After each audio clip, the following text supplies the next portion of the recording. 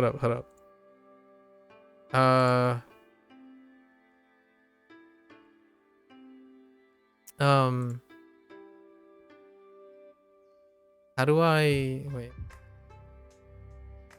Okay. し She. Okay. Hold. じ That doesn't help. じ Yikes. That doesn't help. Wait. No, maybe it's the wrong. No, it's detecting Japanese. じ Yeah. No, I can't. Wow. That's so eye-opening. I have no idea. I have no idea what to do. I think I'm having a I have no idea what we're trying to do, but on Chiji, you just drop the I on the she and you're good. Yeah, that's what I did. Yeah, that's what I'm saying. Chiji. But that's we're doing something else. We're talking about the vocalization of she and ji. So in some way, I'm not incredibly sure, but apparently my G, it's gonna sound like G, like this, G, and apparently it's like closer to she, but with vibration. So I'm saying Chiji. So Chiji is what I'm saying. But I don't know what the observation is that I'm saying she twice, but one is with vibration and one without vibration. And all I hear to me is that it's G, and she.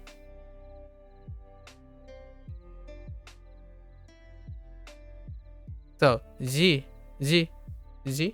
right? G, she, G, she, G, Chiji. So I don't know. Yeah, I know you're going down a rabbit hole, but this is important. This is about the rabbit hole. I know. And I'm also confused with ga versus nga. So ga.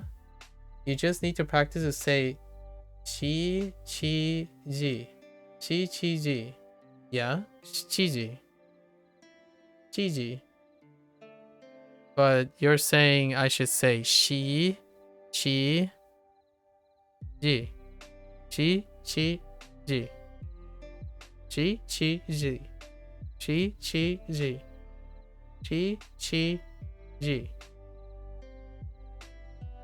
ji. Chiji. Because I'm saying it like this. But I can say ji. No, chiji.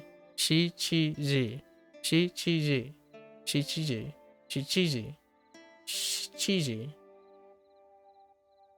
But what I'm saying here is these two are so different. They're so different. And I hope that it doesn't sound like I'm saying she.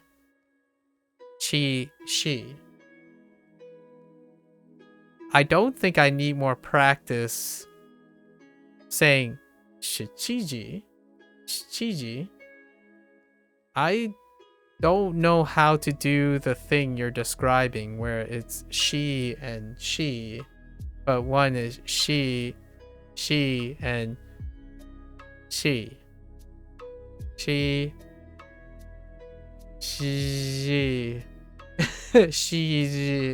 Oh, and I have a better example. It's kind of like getting my parents to say G or Z and they get G is probably the best example I have. When someone says Z, right? Z, if you get my parents to go Z, it comes out J. Z ends up J. But I don't think this is the same situation here. I'm not actually going for I'm not making the shape for a G, if that's hard to say. I'm not making a shape for G. G is not G. It's closer to Z. Which G is it's this. Right? When you look at the table, right, for G modifiers. Maybe this will help. Are G and Z said the same thing? No, they are not. G and Z. G, G. G, Z. G, Z. G, Z. G, Z. So I can say it this way.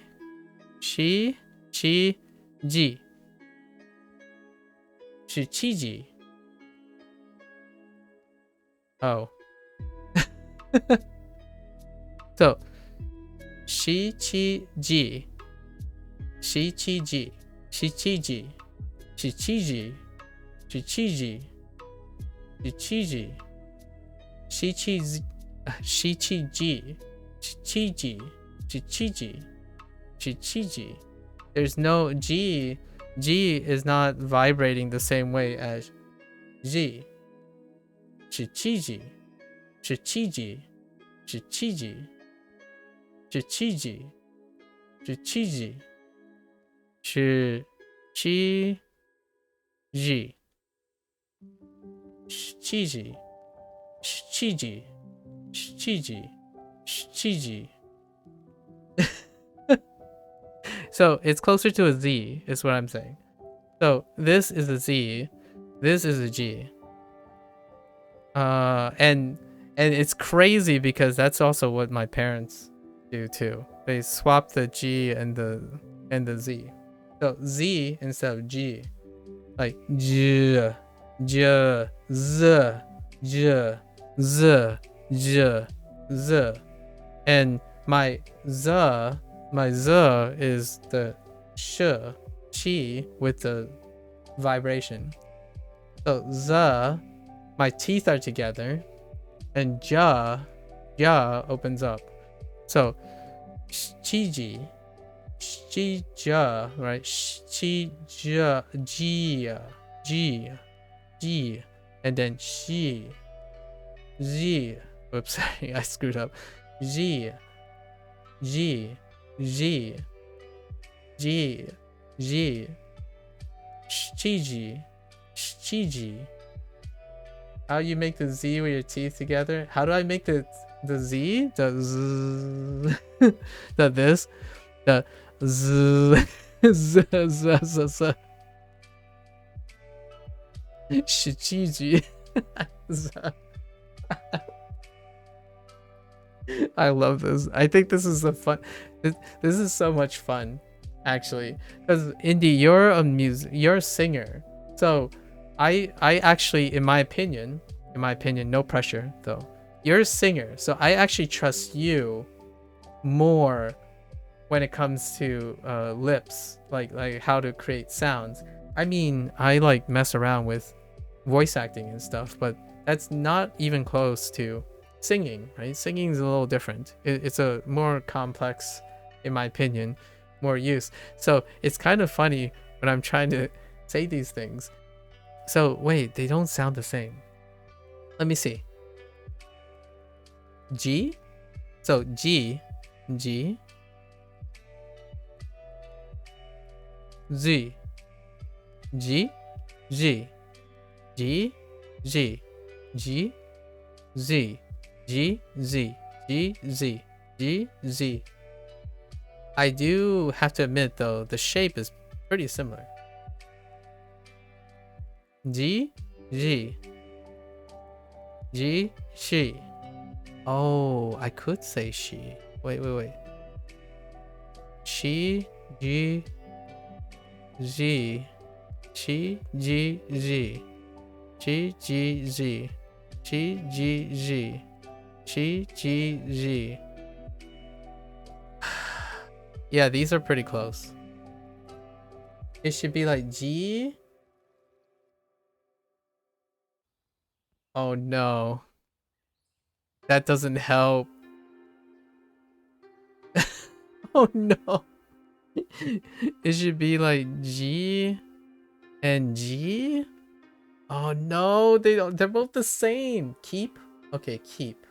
Okay, keep. E G.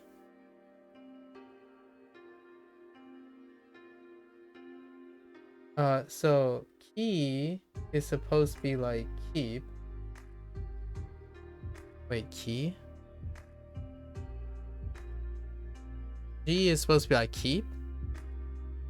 So G, Z.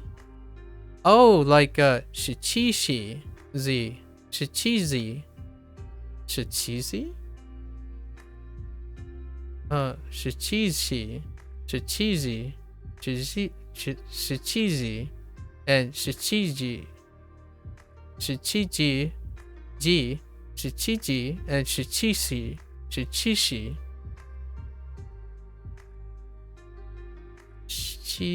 Okay, so are you saying this should be like keep? So this one is supposed to be like EE, and this one is supposed to be like II or EE. So G and I. Oh my gosh! Oh no anymore. I'll listen to it. I'll listen to it. Not G, but key. Yeah, I know key. Then you say G. Yeah, key G. Yeah, G. Yeah. No. That's fine. This syllable is fine. Yeah, key and G. Shichiji, shichiji, shichiji, and shichiji. The she is supposed to be like she in sheets. Okay, keep, sheet, eat. So shichiji versus shichi, eep, ki, gi. So shichigi, no, shiki, gi. Are you supposed to? Oh, key.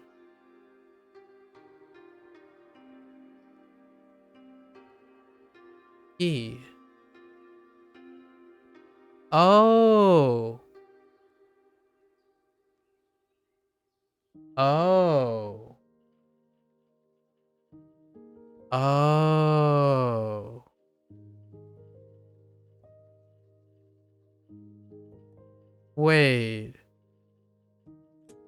Wait, where does this even come from?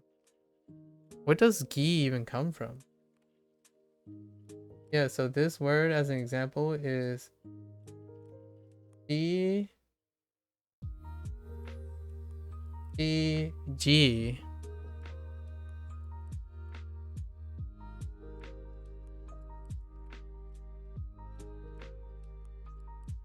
Oh.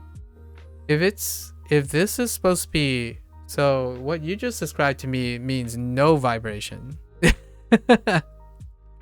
It's actually not a vibration, it's a consonant shift. Or it's a vowel switch here for me. So you're saying this is shichiji, shichiji, shichiji, just shichiji. no vibration. It's opposite of vibration. Shichiji, like less vibration. It's actually just a shift in, well, but I feel like yeah, so I actually took off vibration. Like I literally did the opposite of what you just said. So shichiji.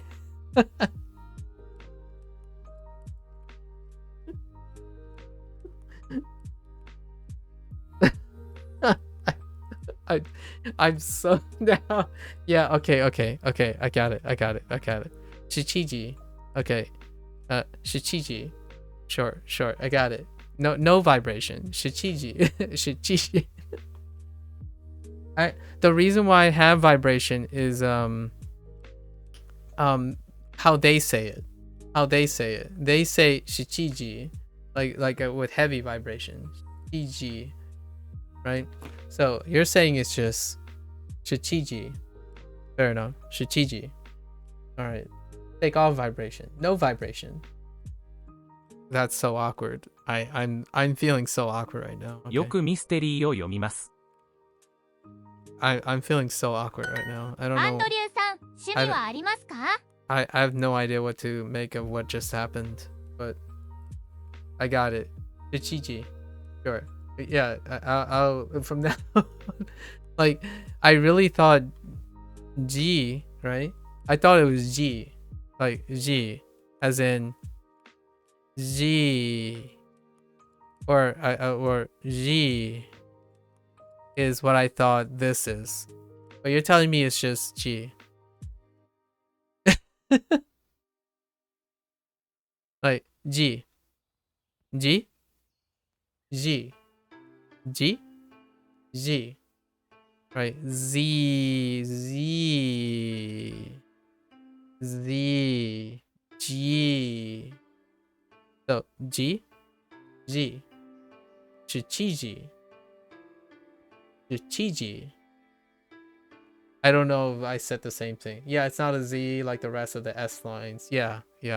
So that's what was throwing me off. That's what I mean by the dakuon, you know, the dakuon. It's in the Z line, right? It's in the Z line. Well, but it's in the Z line. So I was thinking it's closer to a Z than it is to a G. Because there is a G. Because there is a G line. You know what I mean?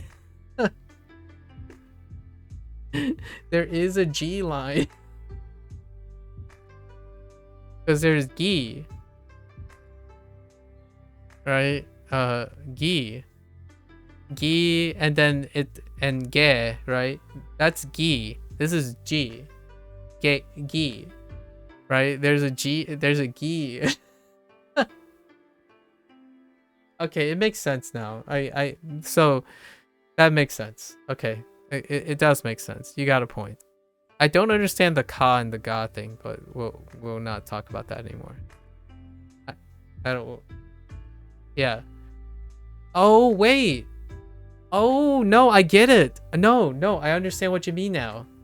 I understand what you mean by ka and ga now, because you're comparing the ka and ga from their line, their single line, versus the ki and gi line compared to the G line. Oh, that makes so much sense. That only took like 2 hours of me just sitting here and saying the same sound.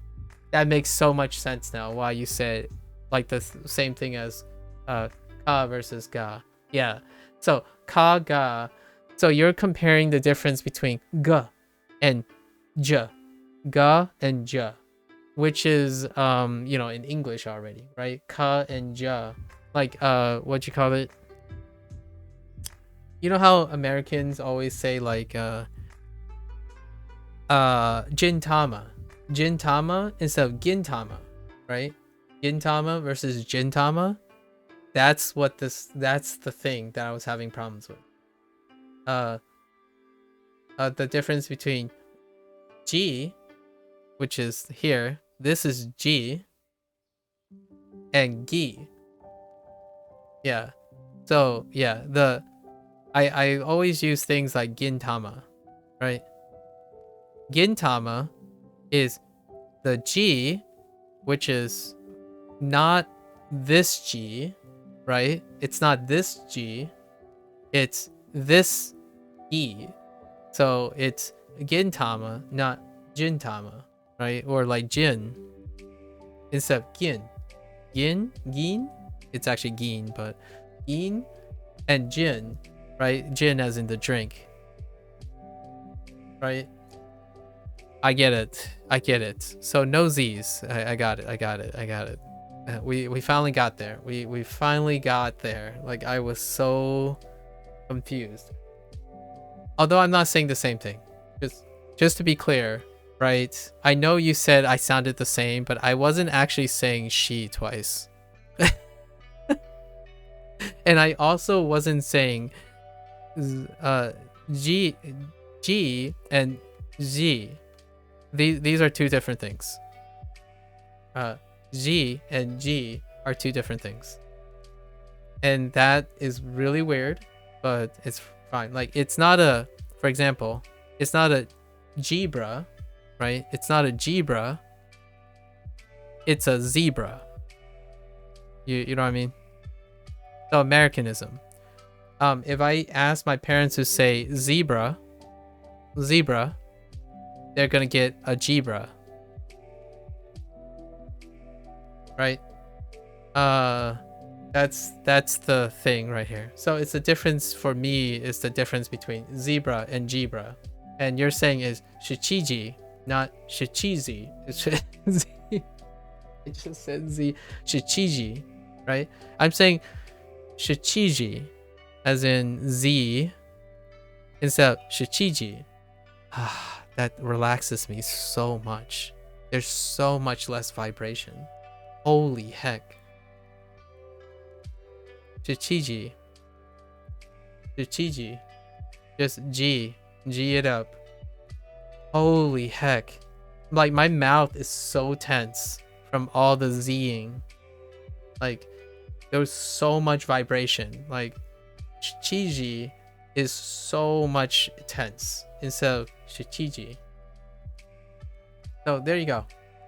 We got there. The difference between G and Z. G and Z. Fair enough. You still pronounce Z's, right? Oh, hold on. Now we gotta check. So when you do things like that's still za, right? We're still zaing here, right? Like in zebra. Or is this? Okay, that's still za. Okay, so it's not like a weird sa. Like, it's supposed to sound like sa still. Or a ja or a ga. It's not supposed to sound like sa or ga. It's actually za. Okay. Okay. Or ka. In relation. Okay. All right. Okay. All right. I'll have to. Shichiji. Shichiji. Yeah, Shichiji. Okay, got it. All right. You might as well correct them now, right?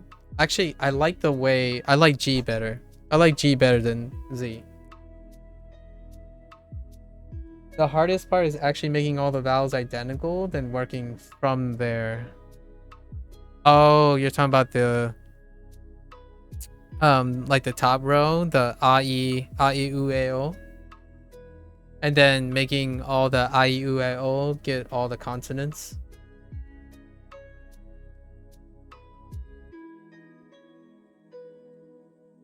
Yeah. Because wait.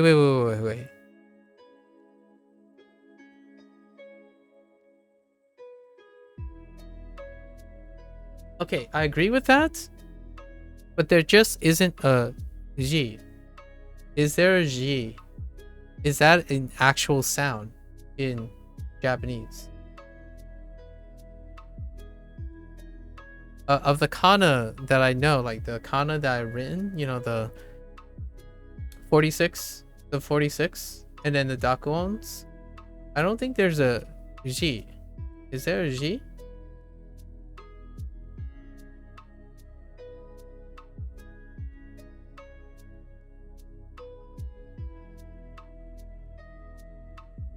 It's just like that word you're having trouble with. All the vowels should sound the same.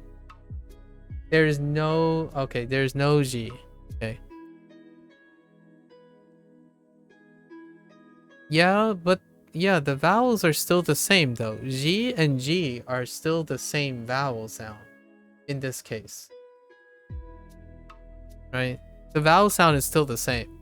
I wasn't going between... G and J, or like G and whatever this is. I actually can't distinguish between these. I can't, like, what I mean is the vowel part, if they're not literally the difference, like I can't make this sound different in this case. Like it'll always end up becoming E. Like E, right? E as in this E with the Japanese enunciation, like the I column, the E column. I can't actually make another sound because the other sound is eh, and eh is gonna be way too far. I don't think right, a I U e o. I don't think they're close enough for me to confuse it. Yeah, ge. Yeah.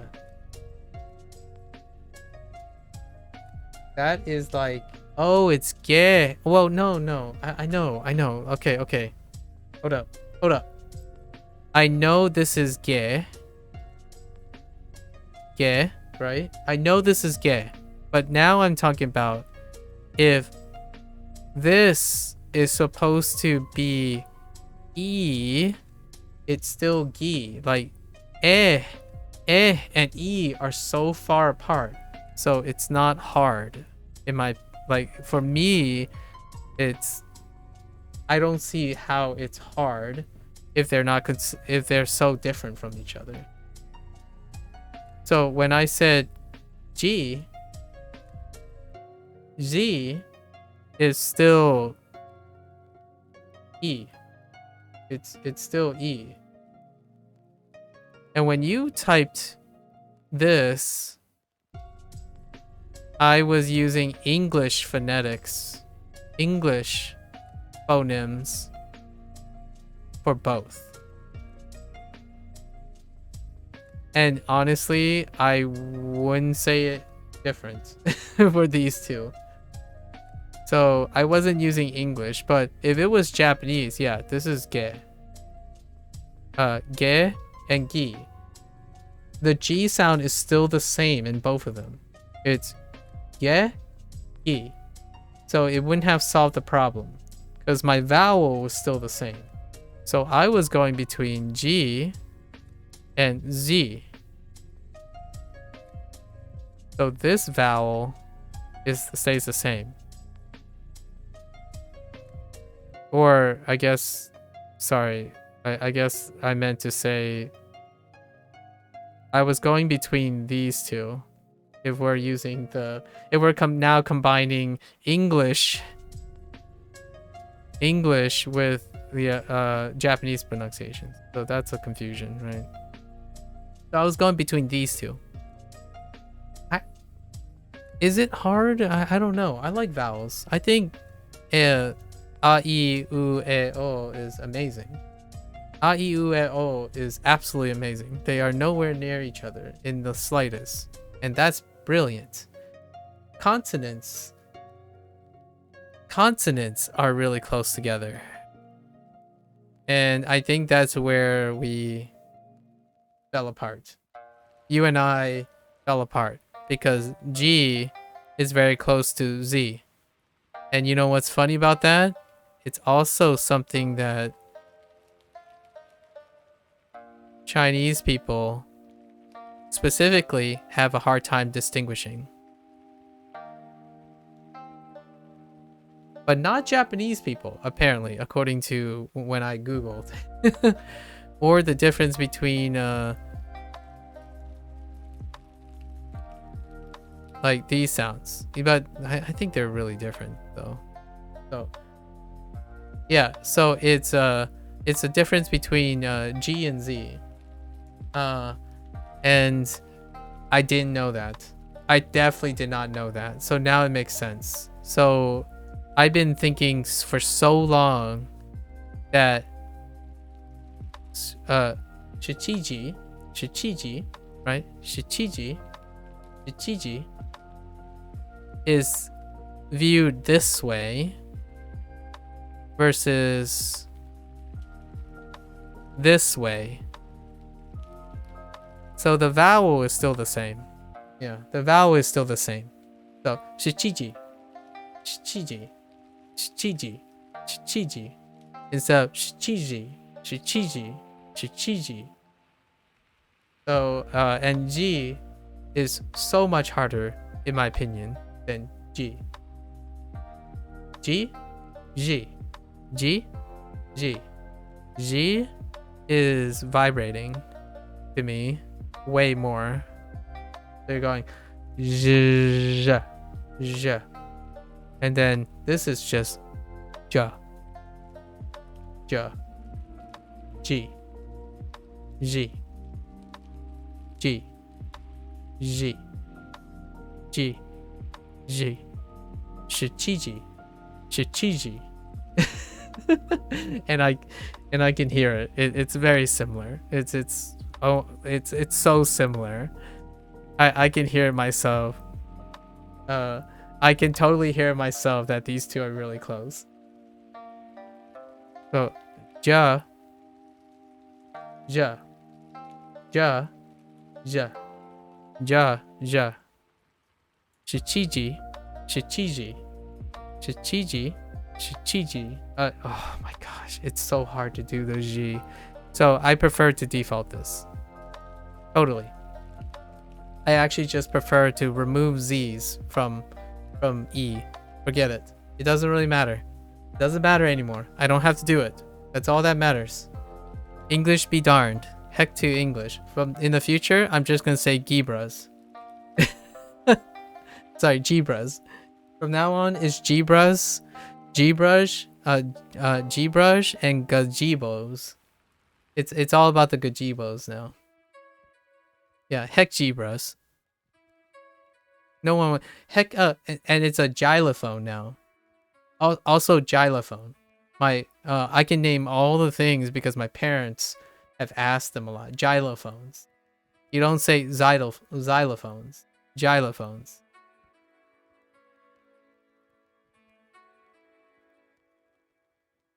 Sorry.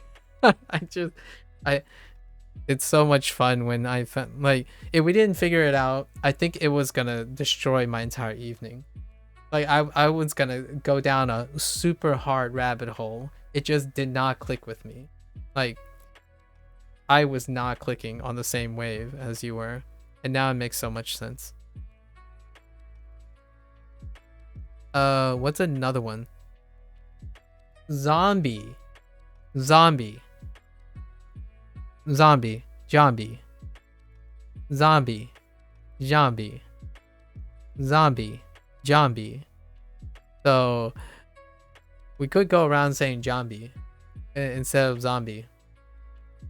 Yeah. Ji. Jam. Jam. Zam. Jam. Zam.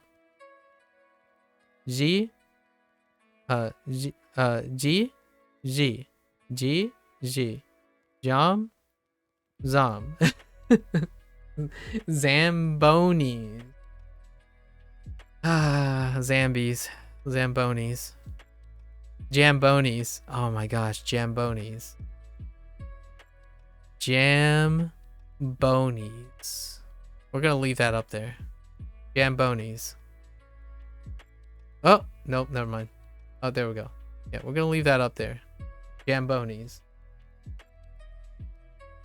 You say that way different? Zambies? Are you gonna say Zambies? Oh, right. Zambies? Like ham? Hambies? Zambies?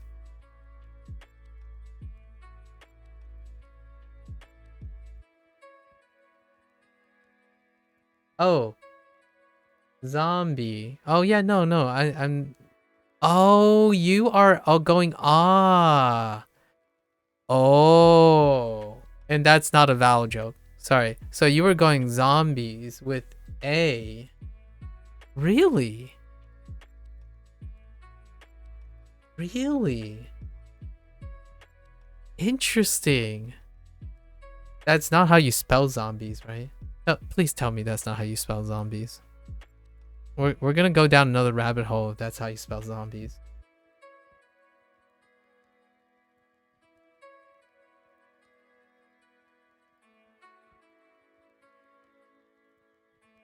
Okay. Sorry. It's not how I spell zombie either. Wait. It's not how I spell zombie either. Okay. Okay, here's... No, the reason why I say Zambonis or Zambies, Zambies is, the reason why when I see Zambies, instead of I don't see zombies, is because, you know, a Zamboni, you know what a Zamboni is, right? Wait. Sorry, not a Zamboni. What do you call those things? The things that, resurfaces the ice rink. No, this is an inside joke. Sorry. Oh no. Cue the multi-layer joke. This is a multi-layer joke. Oh my gosh. Multi-layer joke. Again. Multi-layer joke. Yeah, Zamboni. That's what I'm making fun. That's what it's a Canadian. It's a Canadian glish. It's Canada-glish. Anglish. I'm contracting Zambonis with Zambies. So Zambies, Zambonis. So you contract Zamboni into Zambies. And Zambies sound like zombies. I'm sorry. We're getting out of hand. And then that's why I said Gambonis. Because or Jambonis, because we're messing around with the idea that this is now a G or a G instead of we're not going to talk about this anymore. Yeah, they're called Zambonis, right? Am I a pep? Zamboni. Yeah, it's called a Zamboni machine. Yeah, they're ice resurfacers. Yeah, that's why I call them Zambies. When someone types this, I thought they're referring to the truncation of Zambonis, because Zambies are funny, and there's even more multi-layer to this. There are a few movies, somewhat like movies and stuff, where you run zombies over with a Zamboni. And that's why I say Zambies when I see this. Or Zambonis. Because I'm making light of Zambonis. They're legitimately Zambonis. Okay. Alright. That's enough. Basically, now I didn't even get to the end of this unit. We're gonna get to the end of this unit. It's fine. Today was a weird day. Why didn't you psychology this, Indy? Why couldn't... Oh! I've been holding on to this question for the last 2.5 hours. What'd you think of the song?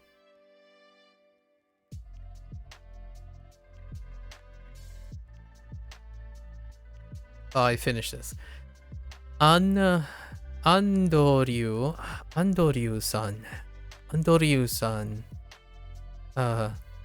Shumi. Yes. Shumi. Shumi wa arimasu ka? Andoru. Andoru. Andoru-san. Shumi wa arimasu ka?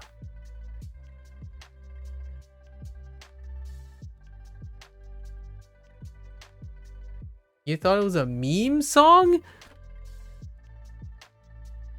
Oh, because they're easier? Oh. Yeah, this is a incredibly high production, incredibly dexterous singing person. Yeah, I don't meme song anyone. What part of me screams this guy listens to meme songs? Yeah, it's incredibly Yorushika is incredibly complex, even on the instrumental side. But her voice, I was saying, like, you like to sing, right? I really like that singing technique that Suisse does, the singer. And most of her songs sound like that. So there's a lot of, like, I'm gonna say polymetered singing. She almost goes borderline to hip hop sometimes. It's kind of like are you familiar with Yoasobi or Zutomayo? It's a trend in Japan, I suppose. You can call it a trend. That type of singing, accompanied by a writer, a composer. But yeah. I really like that song right now. It's my current jam. So, Andoru. Andoryu.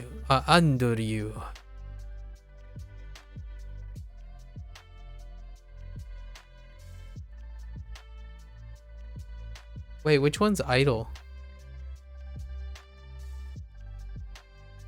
Oh, you mean the song about... You're talking about... Oh, is that the title? Is that what that translates to? You're talking about the Yoasobi song, right? Or...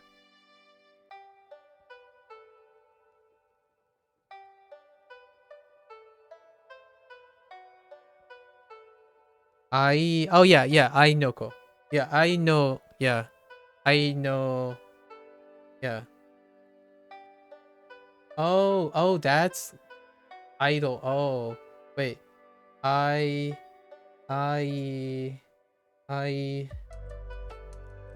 Idoru.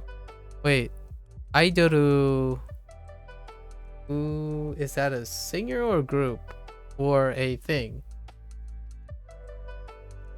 And where's it from? Are you talking about the Yoasobi song?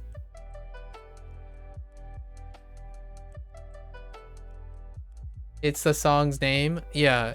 So it's the Yoa. Yeah, okay. The Yoasobi song. Yes, and that's the song that came from Ashinoko, right? Or Ayo. What is the? I don't. What was the title of that anime?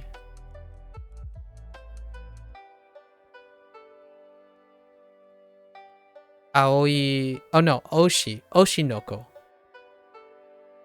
Sorry, Oshinoko. No, I actually thought it had blue in it. No, I didn't do it again. I actually thought the first word in Oshinoko was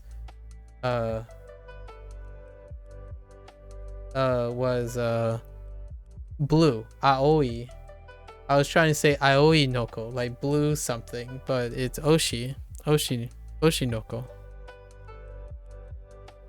Also, why is also idol starts with an but that doesn't help me. Idol, the thing that you just said, idoru, idoru.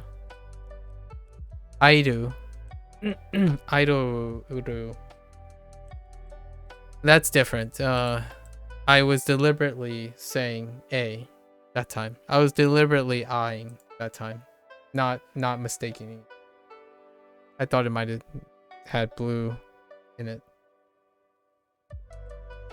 Yeah. Did you watch the anime, Indy? Did you watch the anime? Can't click on that. But if it's the song, I already know the song because I watched the anime as well. No. I already know the song. I listened to Yoasobi. I listened to Yoasobi, Zutomayo, and Zutomayo and Yorushika. Yeah, no. I know what it sounds like. Yeah. I just don't remember the title. Now you're finishing up Hokkaido Girls are adorable. Then I'm getting to Oshinoko. Oh, you're watching Hokkaido. I actually don't know what that's about. Me and my buds are gonna start up Fierin soon, because Fierin is ending in a week, and we're gonna watch it from beginning to wherever it left off. The super hyped Western fantasy magic girl Madoko shoujo deal, but in a Western setting, basically, with a seinen touch of drama on it. The Fierin. I don't know how they say it in Japanese, but it's Fierin. Yeah. Yeah, I've heard it's... That's why we're watching it. We waited. We kept waiting, right? Because it hasn't ended yet. We like to watch it at our leisure, at our own pace. So, and that's what I've heard. So it's rare to have so much hype, right? So, yeah. Yes, and guess what? That song you listen to, Yorushika, that's the second opening to Fierin.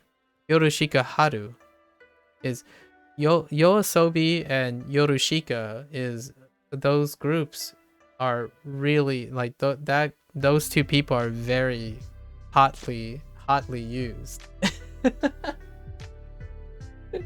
they're hotly used. Like what I mean is and just so you know, as far as I know, their setup is the same. So I don't know if you know, but Yoasobi is fronted by a singer and a songwriter, a song composer. Ayase is the song composer, right? The person who makes the music and stuff. And then it's fronted by the singer. And so is Yorushika. And Buna is the composer songwriter. And his project is Yorushika, that includes Suiz as the singer. And they both have it's the same genre. They belong to the similar genre. That's one of my favorite genres at the moment. I'm going through a phase in Japanese music, and this is the Japanese phase music, where you have like almost a jazz funk arrangement, but with a really eclectic dynamic singing. It's not a phase, mom. And just so you know, there's something about the Japanese language that makes that type of singing so elegant. I don't know. It's you know how when you're trying to be lyrical, but you also want to be syncopated, right? Lyrical and syncopated. Well, the way the Japanese language is already, the mora is very syncopated. So you go from really long drawn out notes to like really high rapid, like ta ta ta ta ta ta ta, la ta ta ta ta ta ta. And I think the Japanese language is made, in my no bias at all, obviously. I think the Japanese language is incredibly nice, playing into the almost hip hop like ad-libbing during the verses, and then the lyricism in the chorus and the bridges. So good, in my opinion. And then when you have a great musical composer who bounces between funk, synth, and good old rock and roll, or indie rock, I suppose. Fantastic. Absolutely fantastic. Sorry, I'm nerding out a little bit because I rarely get to talk to someone about music for music's sake. Most of the time, it's just people. It's often people like, "Oh, that's not my cup of tea," or I'm feeling it, or that's a vibe, or this sounds nice. But now I'm really talking about like the elegance. It's not like blasting the noise floor. I don't know if you feel that way, but generally speaking, when people are talking about singers don't blast the noise floor, right?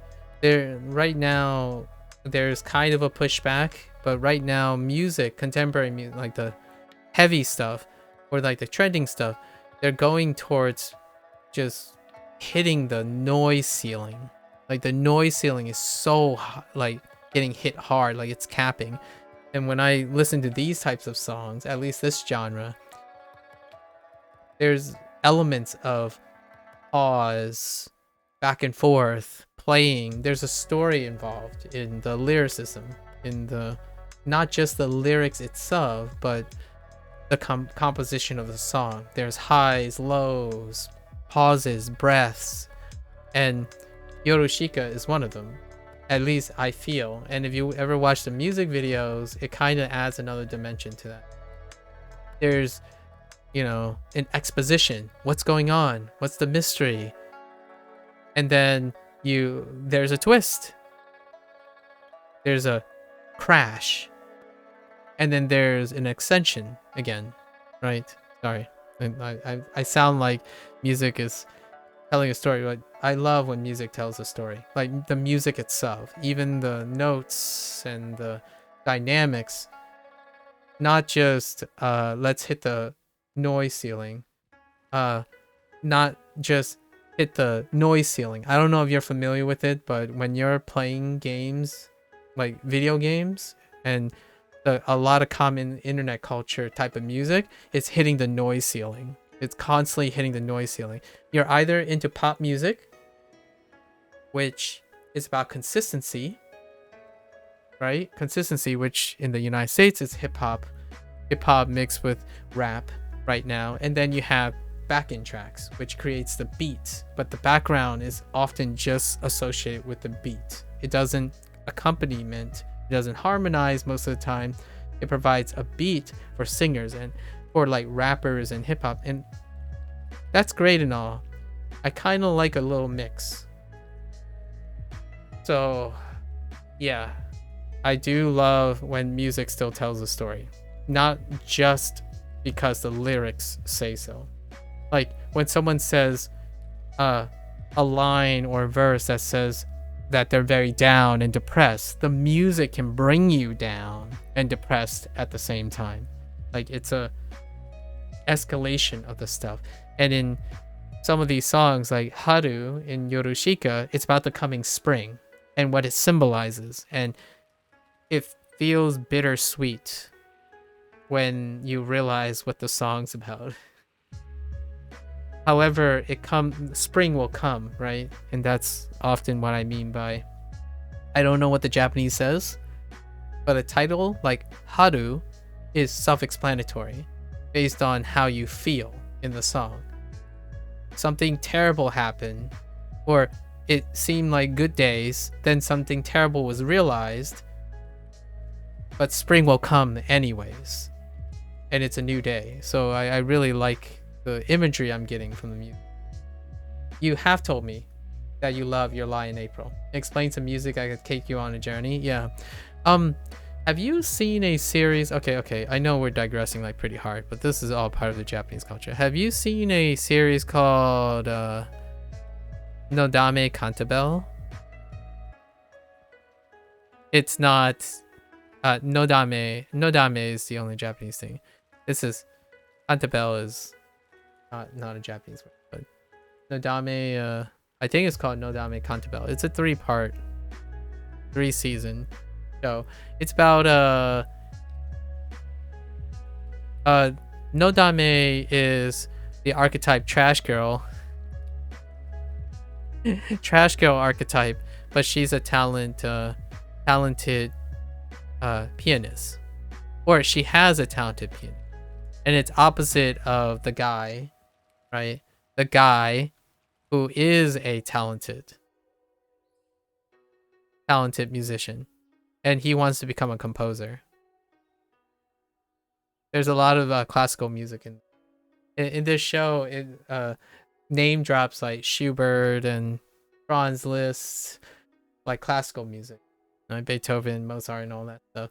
Oh wait, no, sorry, she's not a pianist. I think she's a violinist, or she might be the pianist and the guy's a violinist. Now I've forgotten, but it's the duality of the musical appreciation. There's another show that's also guided by music as well. Are you laughing because I said pianist and then I pointed to the guy like, oh, the guy's a pianist? Come on. How old are you? No, I'm just kidding. And then Kids on the Slope? Hibike Euphorium? Oh yeah, that's a good one. Kids on the Slope is another one, in my opinion. But this is a slice of life thing. So, but it does have elements of being on. I mean, there's also, if you're into shoujo, right? There's also K-On, the pop, the very, very, oh, Beck. There's also Beck. There's also Beck. A Mongolian, I forgot. It's like a Mongolian beef squad or something. It has a weird subtitle just to make it different. There's Beck, for another anime that's centric around music. Yep, you've been told to watch those, but so many good animes are coming out right now. Yeah, I can see that. But are there so many good animes about music? I mean, if you think about it, even your boy Kome has elements of music. Oh, and there's also the more popular, right?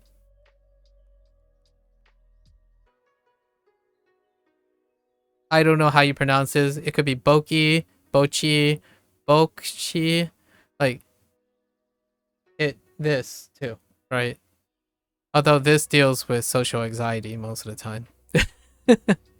It's a modern take. It's a modern take on the current Gen Z issues. Solo leveling. Okay. A sign of affection. Interesting. I haven't seen Hokkaido Girl, and Oshinoko is like so last year. I'm just kidding. I'm just kidding. Calm down. It is so 2 years ago though. It's so last. Okay, all right. We're fine. We're talking about music here. Okay, music. Sorry, that's a long digression. You watch Comey Can't Communicate? Oh, yes. Ooh, that one. Yeah, Comey Can't Communicate? Wait, is that really what that title says? Huh. I don't know the English, like, I don't really know English titles of animes too much unless there's a very recognizable name or something. Anyways, what, you're not into the Moshly you're not into Moshly right now? Jeez. Anyways. Andoryu-san.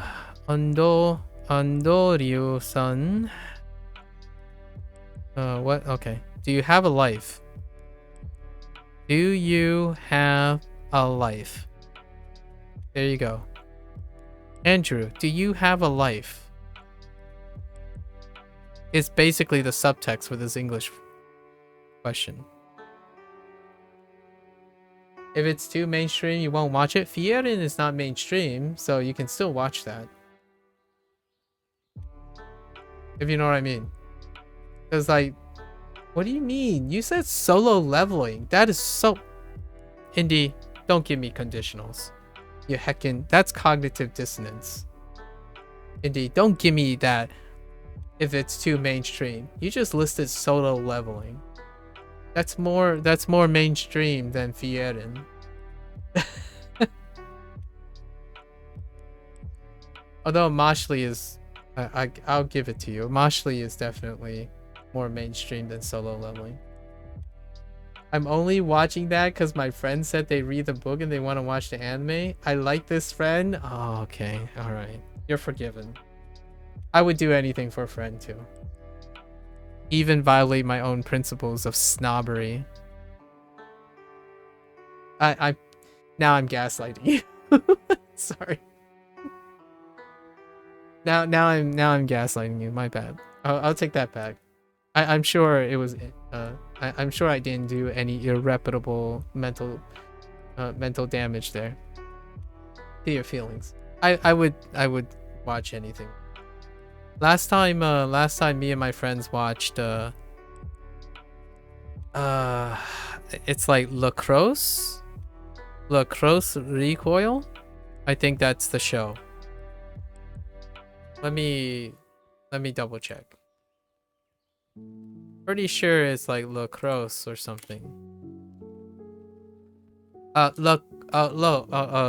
Licorice. Licorice.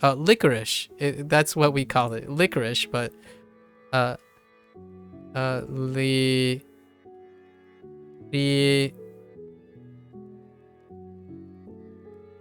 don't know. It kind of looks like licorice. Licorice Recoil. It's about female assassins. It's kind of like Widowmaker, more or less, or like Red Scarlet, where you have organizations of trained female assassins. 毎日系ポップを聞きます。 But there's a slice of life component. It was pretty nice. It was an interesting take on it. 毎日系ポップを聞きます。 Alright, let's refocus. 毎日系ポップを聞きます。K-POP を聞きます。毎日系ポップを聞きます。エリカさん、趣味はありますか？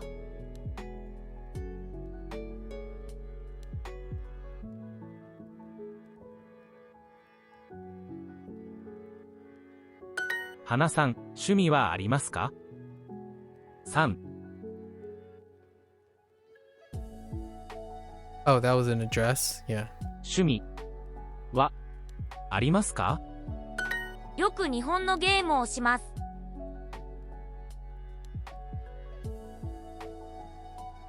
See, I can say this too. I can say this. よく日本のゲームをします。That like, I think this unit is so far by far, no contest, one of my favorite units. And just so you know, I am not giving you I don't want to give you the impression that if this unit was earlier, it would have the same impact. All the vocabulary up to this moment ends up feeding into this. I actually love this part. Like, I think it really paid off, in my opinion. This is where all the days of repetition comes into play. Because I wouldn't have been able to say yoku. I wouldn't recognize nihon, the kanji. I wouldn't understand the no particle. And geimu is katakana, right? And then the o particle for shimasu. And then we know that shimasu is the conjugation of shimasu, right? So, which is suru. Shimasu is suru. So all this stuff is great. And you can say these things. Because I do actually often play Japanese videos. Specifically, I guess I would call them, I would say, Yoku Nihon no action fantasy, Nihon no action fantasy game o shimasu. Wait, what happens when you have more than two? Can you keep linking them together without needing a particle, or do you need a particle? Do kana ever need particles? Or do katakana phrases ever need particles? Like, can you actually say action fantasy gameu without a particle? You can use, oh, to. Okay. I use to. So if I have more than one adverb, right, or adjective, for example, Nihon no has a particle, and then I say Nihon no action do if they aren't the genre. Oh, okay. If they're not the genre. So, like, for example, Nihon no action. Oh, okay. How about this? Nihon no. Oh wait, does it go in front? Okay, Nihon no atarashi to action game o shimasu.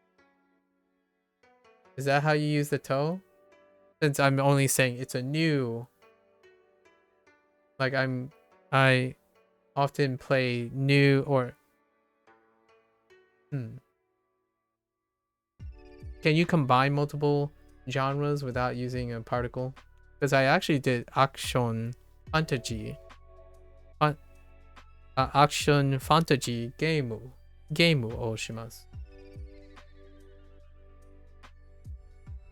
And I'm guessing Nihon no goes well in the front.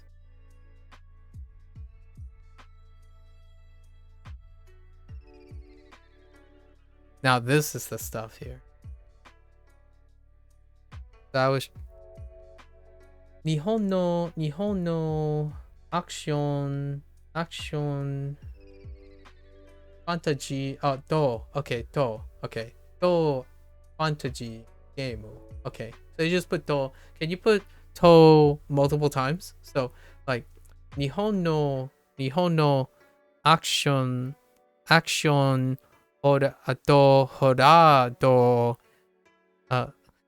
horado fantasy game. Can you put like just slap more and more as far as you know? Okay, fair enough. This is the most important stuff. These are phrases I use, and these will definitely be phrases I'll be using in the future. In the present tense, of all things. And to strangers, so I want to be polite. So these are actually, like, this unit is easily one of the best units, because these are phrases I would actually use in the affirmative, present, or future. The non-pass in a formal setting, because you never actually say these again outside of the non-formal. In terms of like streaming, if you're streaming and you're playing video games, you only say these once, and it's when you're introducing yourself, or you're trying to become familial with someone. So I like these ones. It takes a long while to get to this point though, and what I mean by that, a long while, is it's not that duo is slow. Is that the stuff you need in this to say the stuff, like yoku nihon no game o shimasu, that stuff, I was very rocky. Like all the different components, I was very rocky. Like here's one, game, like just being comfortable with katakana. Adopted words have lots of vowel elongations and stops, right? I don't know what they're called. Repeated consonants, consistent consonants, continue consonants. There are a lot of them in katakana. So in Duo, they introduce like half and half, and most of the katakana requires you to, if you're voicing it, you get really used to doing that. Like basketball, right? Basketball. Basketball. No, basket. Sorry, basketball. Basketball. After you do that a couple times with so many, like juice, right? You just get used to it. So game, it becomes a lot more palatable. So in my opinion, it does work if you kind of put in the work. Unfortunately, that's like saying, oh, of course it works if you work it. Like, yeah, that's unfortunate. There's no really bigger explainer to this. Just like our G and Z debacle. I've been using Z for so long. Now I have to now I'll forever remember this. And G is just I'm gonna be honest, saying G is so much easier than Z. Heck with Z's. Anyways. よく日本のゲームをします。よく K-POP を聞きます。よく K-POP を聞きます。よく K-POP を聞きます。I mean, this is true too. I do. Oh, wait. Neat. K-pop. K-pop と J-pop. Although K-pop and J-pop, pop, who is kind of a little toxic. K-POP. Oh, pop. Oh, why are you? Oh, they really de-emphasize the ooh. K-pop. Fine. J-POP. J-pop. To. And do. What you call it? What are we going with? が好きです。が好きです。日本の音楽が好きです。日本の音楽。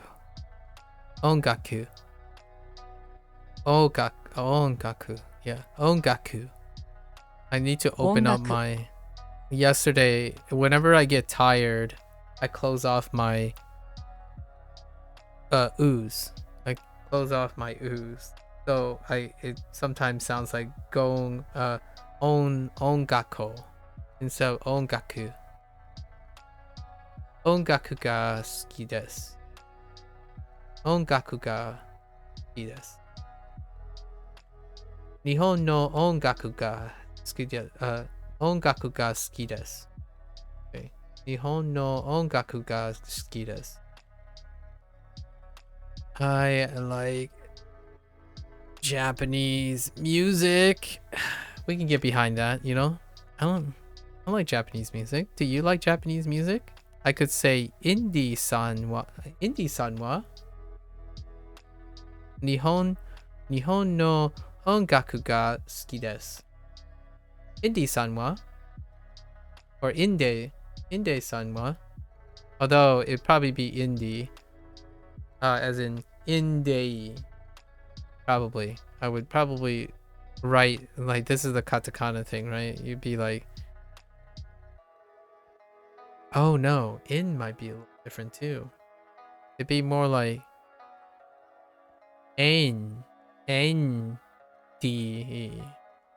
So I remember you wrote something too, so I'd probably go with now why am I drawing a blank on the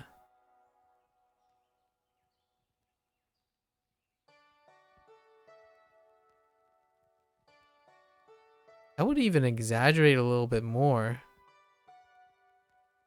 Like this, honestly.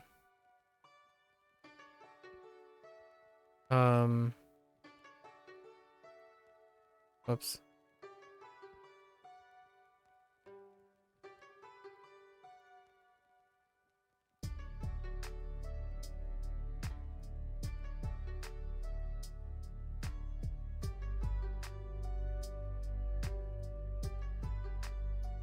I'd probably go with this.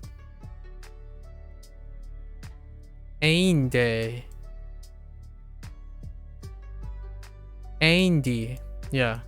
Oh, yeah, Andy. But I guess you could go with indie. Andy. Like you can remove this.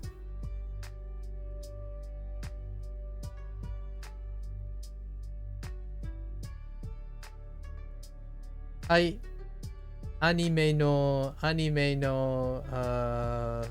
some oh that's that's E. I don't know. Thereski desu. Keep forgetting what that is. Anime no. Oh, is that music? Is that the kanji for music again? Or is that something else?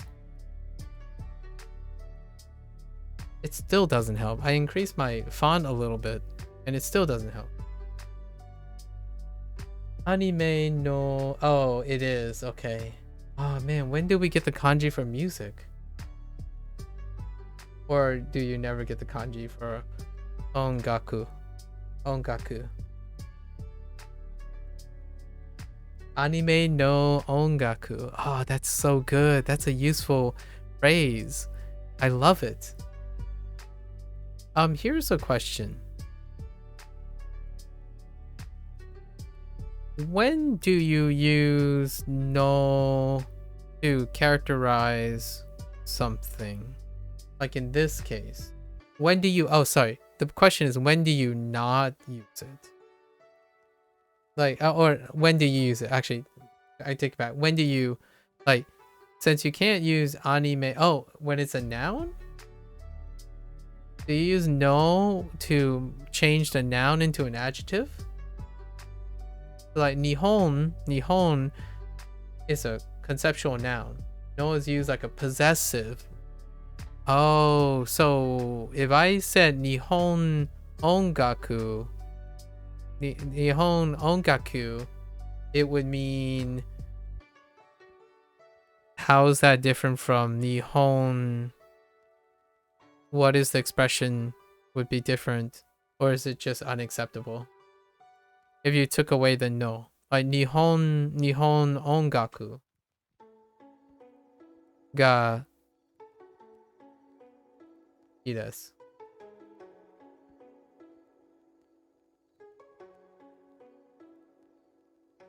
And or it's confusing if you take away the no. Okay. Oh, that's true. True. You're right. It would be confusing in this case. What about anime? Because Nihon isn't an adjective. Yeah. So right now, so far, all the no's are nouns. So, right? So far, all the no's are nouns. And then it adjectivifies them, if you know what I mean. Like, it possesses them, right? It causes a topic. They become topics. So, Nihon is a topic of the subject, right? It topifies them. So, any adjective can be an attributive form, but nouns would need the particle no to form a topic clause, right? At least that's how I'm interpreting it. So we can still do adjectives, although genres are I guess genres are adjectives, but they are also nouns. So can you do action no? No, that wouldn't make any sense either. Action no. No, never mind. Yeah, they'll just stay adjectives, I guess. Huh.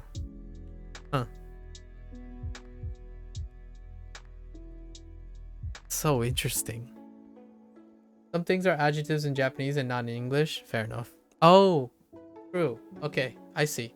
That's a fair point. That can just explain that. Fair enough. Yeah. You understand what I mean by topic, right? I don't know why people don't use it. In my opinion, I don't see what the harm is. You could tell me if there's a problem with this. Do you use topic object, I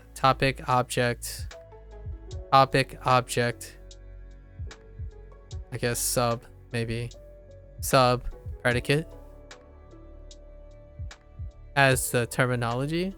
Because I know people still do the whole like thing where they do like subject object verb instead of subject verb object to contrast English with Japanese, but I just don't use that at all. It's topic subject object predicate. Like rarely do I ever see it as subject. Like for example, the subject object is here and the predicate is here, but it's not even a verb, it's a predicate. And a topic is something that is modifying the subject. in a subject, there are multiple topics. And that's why I use the word topics. Because within a subject, there are lots of topics. So when you have a subject like music, there's a topic like Japanese. Japanese music is a topic of music. You know, it's a subset of the subject. So this is how I have always visualized, so far, visualized it. Yeah.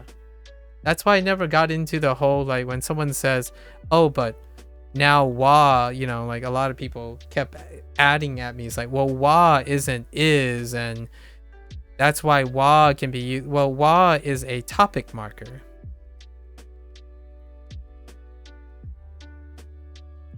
In the beginning of Duolingo, it is also used as a subject marker. But the thing is, what can mark a subject can also mark a topic. A topic is within the subset of subjects. So you can put a wa out here to mark the topic.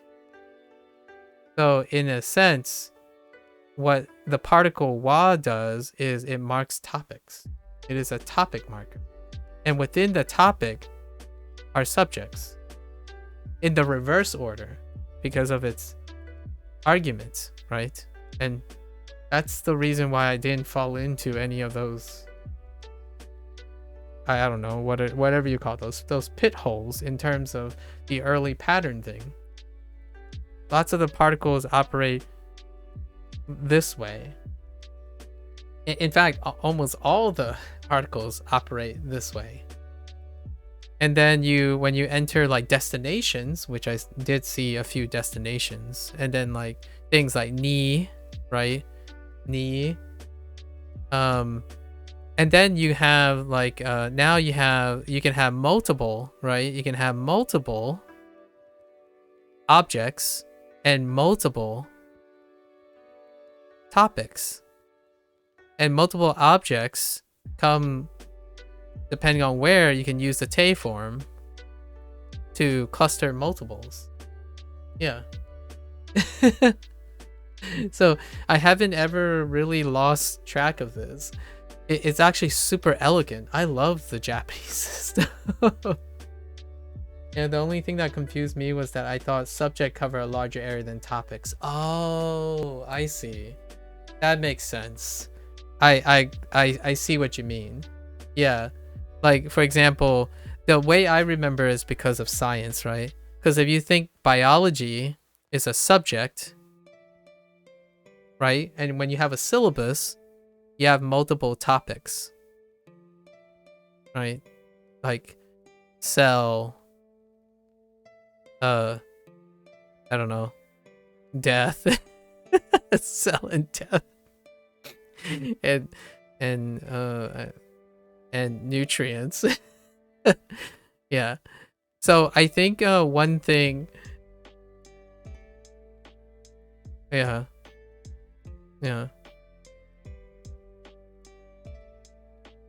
Oh, this is how you thought about it. How did this confuse you? Wait. Oh, the topic would be biology? Oh, okay. Yeah, I haven't. That's a difference. That's a big difference. Yeah. Ooh, yeah. It's a I haven't ever thought of it in the reverse. That would confuse the heck out of me. So then you would prioritize all the particles to a smaller subset. Yeah, that would reverse the stuff. It would make everything really funky. So then you would organize your sentences different as well. All your sentences would be like, it would be front heavy. It would be like front heavy instead of mid heavy. In terms of weight. Yeah. So to me, subjects have topics. Topics don't have, subjects have topics, right? That's like the English mnemonic. I don't know. Subjects have topics. topics are in subjects. I don't know. I don't know what the other way. The other way sucks. I just don't ever say the other way. Subjects have topics. Yeah, and that's kind of how I've thought about it. I'm pretty sure someone else thought about it the same way, where subjects have topics. I don't know how often. I will ask other people, actually. Now I want to ask around. Topics have subjects. Yeah, now I want to ask around. Yeah, now I want to ask around because things like, for example, right? Whoops. For example, science. Science is the subject, right? And the different topics are biology, I don't know, physics, etc. Now I'm genuinely curious. I am genuinely curious how many people think the topic is science and then the subjects are biology and physics. Huh. Interesting. Very interesting. And this is why English is kind of pep. And I kind of like that though. I kind of like how loose it is. The topic is science in Japanese. Oh, wait. The subjects are those others.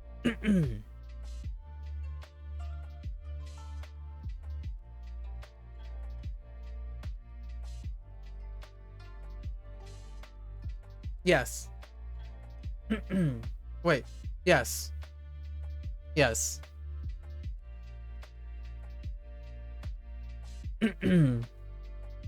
Yeah, in oh yeah, if you're phrasing it in Japanese, you can make it the topic and the subject. Yeah, yeah. Oh my gosh, you're metagaming now. You shouldn't do that. Don't do that. You're gonna confuse people. Yeah, in science we did biology. That will throw people off so bad. Oh my gosh, that would throw people off so. Use like what you would do is you would place topics in Japanese that are typically subjects. Oh my gosh, that's so evil. Yeah, that's what you just did. You made biology you made science topic and biology the subject. Oh man. All right, we're having too much fun with Japanese grammar now. That's hilarious though. That would be such a troll way of teaching topic and subject agreement to an English speaker or to any speaker. You take examples, noun examples where they're commonly subjects and then reverse them intentionally to make them confused. That's awful. Indy, you're kind of mean actually. That's a little sus. Almost sadistic. So you have some baggage that you wanna share with me here?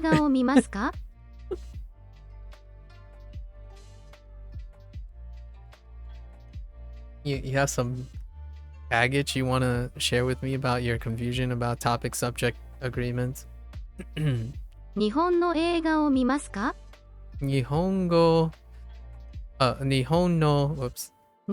映画を見ますか? 映画を見ますか? 日本の映画を見ますか? Which, by the way, I have to concede, in another like 26 days, or when I finish this unit, in the review, the first common trend now is, yeah, when I started learning grammar, everything else came so much faster. Like, I'm gonna obviously share this experience in a way that is conducive, but having a natural curiosity about the grammar underneath this, it's much longer than this. It's gonna be like an 8-hour spiel, but it's much longer than this. But having a natural curiosity of how things are structured aids really, really well for an older person, someone who needs structure. So not like structure in practicing, but generally speaking, I have made most of my errors are made in the translational process, not in the actual formation of sentences process. And then the lack of vocabulary, which guess what? Duolingo does quite well. Like, introducing vocabulary is probably the slowest but necessary way of drilling something. Once you have all the if you have the basis of speaking and sentence structure, honestly, there's no downside to Duolingo once you have those things. So you do need to use other tools for sure, or have a natural curiosity. A natural curiosity really accelerates the process. Like, I'm so comfortable with constructing sentences. I'm just not comfortable with remembering vocabulary, because that's the thing I don't do very often. I don't sit there and drill flashcards every day,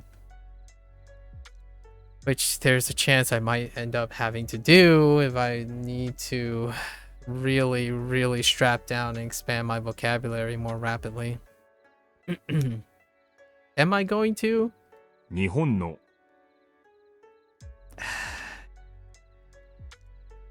ゲーム Maybe. I'm considering it. が好きです。時々ミステリー漫画を読みます。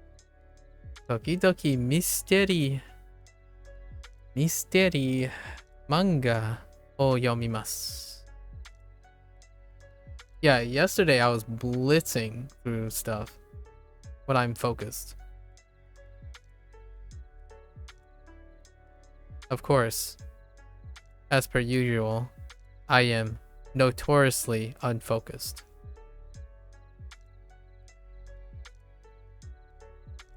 Notoriously unfocused.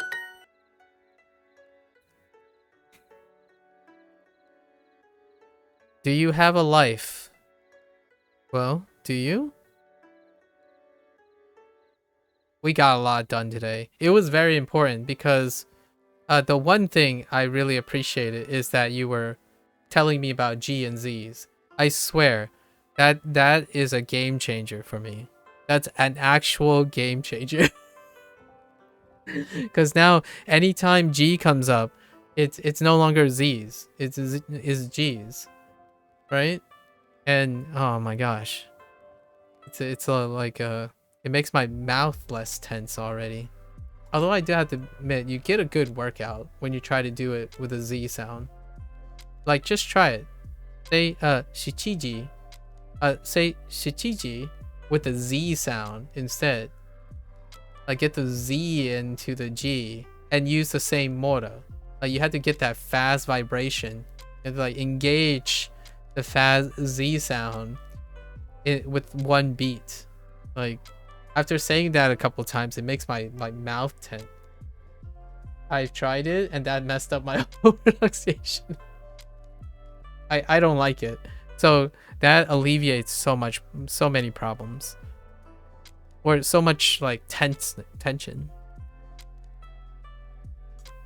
I don't know how I did it for that long. Oh man. Without thinking that was a problem. I mean, sometimes you just gotta work the harder way and then find the smarter way, you know? Thanks for making me smarter, I suppose. You ever get that feeling where like, okay, I got a funny imagery in mind. Imagine you're on a bicycle, right? You get on your bicycle, it has spherical wheels, right? Then you're just riding along on a bicycle and you see someone who's riding a bicycle with square wheels. But they're still getting there. Like, they're still moving forward. They're just like, you see this jacked person riding a bicycle with square wheels. They're still gonna get there. They put in the hard work and they're jacked and they got like extra workout and stuff. But man, you are still working the smart way. You know, that's kind of the analogy here.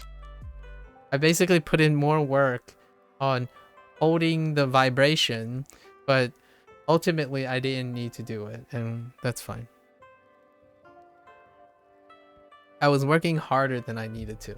Yeah, I suppose. That's one silver lining.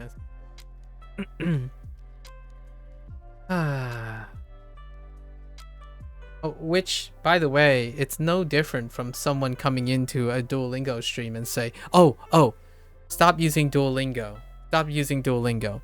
Pick up Anki, get your spend $150 on Genki books, or maybe try to like download it, the PDF on Genki books, and then you know, I'll also pay this influencer that I believe in for $30 for their service, and get an online 24/7 support system where you're learning Japanese thing. There you go. You're welcome. And then the person leaves. Kind of like that, sort of. You were less of a butt about it. you stuck it out for free, even maybe for the cost of your for the cost of whatever you invested in. But yeah, it's crazy how all these people aren't back, right? Yeah, it's fine. I like it. 趣味 Well, I'll never forget this.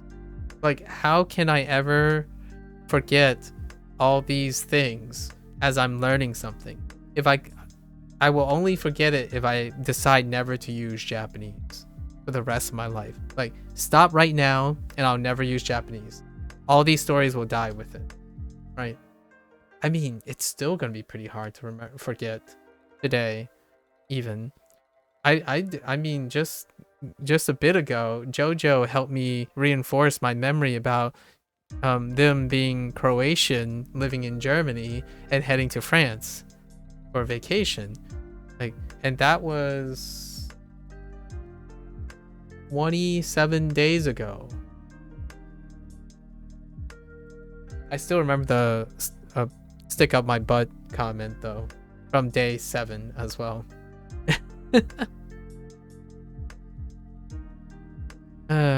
Anyways. Shumi. Shumi arimasu ka? ありますか Do you have a life? Oh! I forgot wa, didn't I? I forgot the particle. No! Okay, real talk. If I was casual, I would totally drop that, but I guess I use arimasu, so I guess that technically is polite. Questions need topics. I know. Questions need topics. Or wait, questions need subjects. Technically, the subject and topic are the same thing. Technically you're correct there. Questions do need topics, which are also subjects.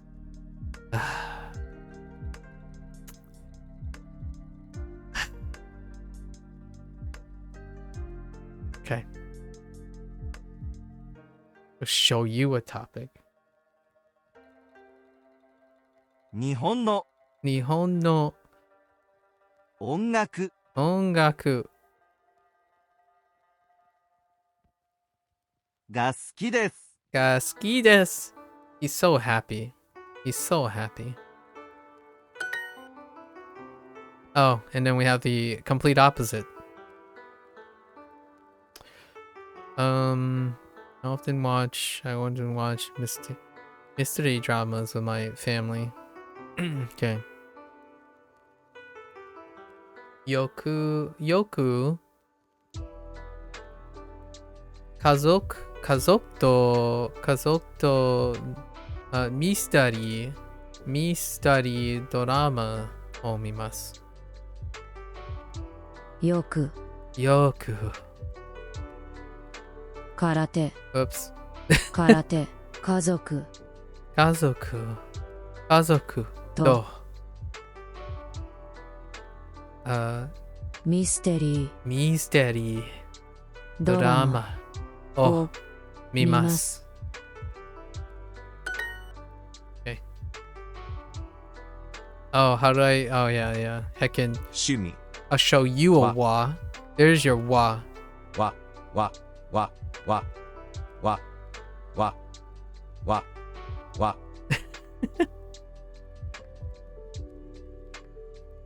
ありますか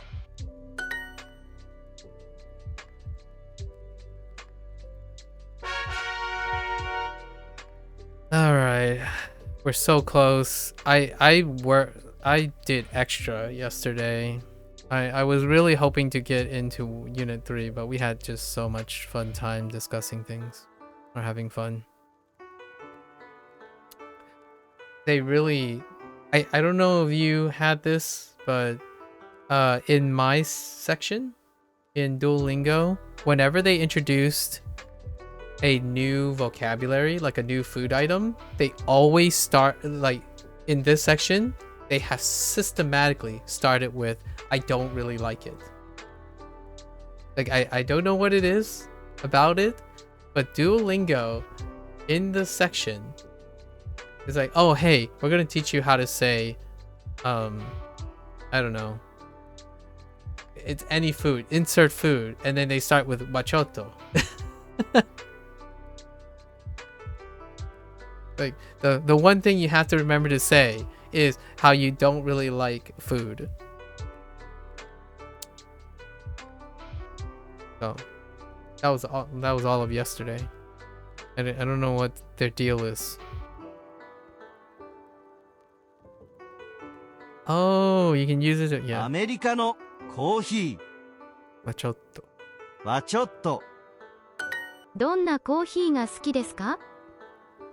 Oh, I totally forgot about Donya.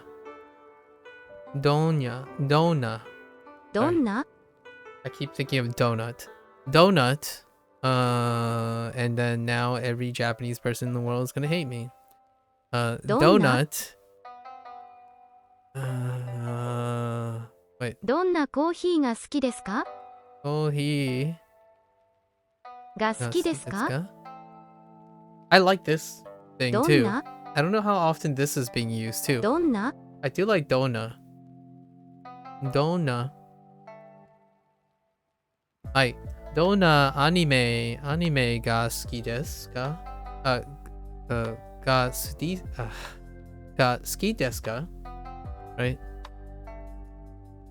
That's a really quick, nice question. You can all-purpose use. You can even expand this. コーヒ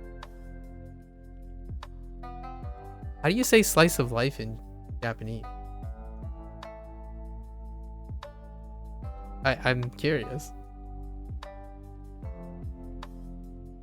Yeah, I think donna this phrasing is so useful. It's fantastic. It's absolutely fantastic. Donna. ーどんなコーヒーが好きですか？アメリカのコーヒーはちょっと Don't really like American coffee. ホラー漫画はちょっと Hora manga wa chotto. I don't. They're pretty good. ホラー漫画はちょっとホラー漫画はちょっとどんなスポーツが好きですか Honestly, I asked this too. I can't wait to meet someone else to use this phrasing. Dona, well, not sports, but maybe dona esportsu ga suki desu ka? Suki desu ka? Right? Dona esportsu ga suki desu ka? Right? That works really, really well. What kind of sports do you like? Oops. Oh, I did it again.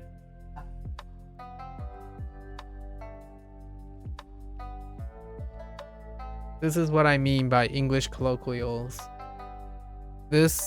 I've gotten this wrong twice yesterday, I think. And I don't mean by wrong, but it's English colloquialism that got me shot in the foot twice yesterday.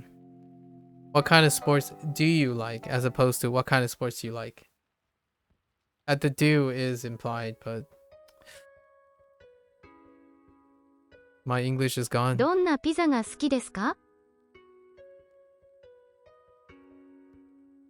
Pineapple pizza, obviously. Right? どんなピザが好きですか？どんなピザが好きですか？どんなピザが好きですか？ Right?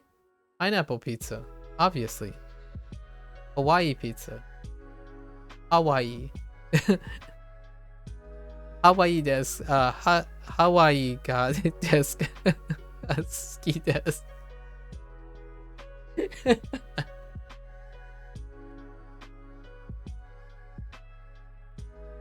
Yeah, I feel like Fictitious is gonna like at me eventually if I keep harping on Hawaiian pizza. どんなピザが好きですか？ Okay. どんな音楽が好きですか？ Dona.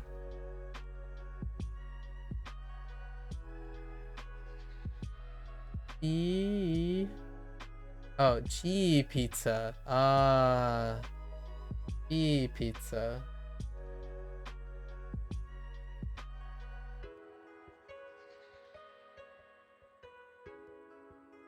What is the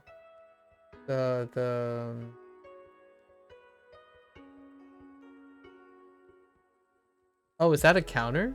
Oh no, I don't know if that's a counter. What is the thing denoting before the ka? Or the ga, sorry, before the ga. The sa. Oh, wait. Oh, you add the pizza. Wait. Wait. Oh. Isu. Oh my gosh. Don't. I'm not even. Sue.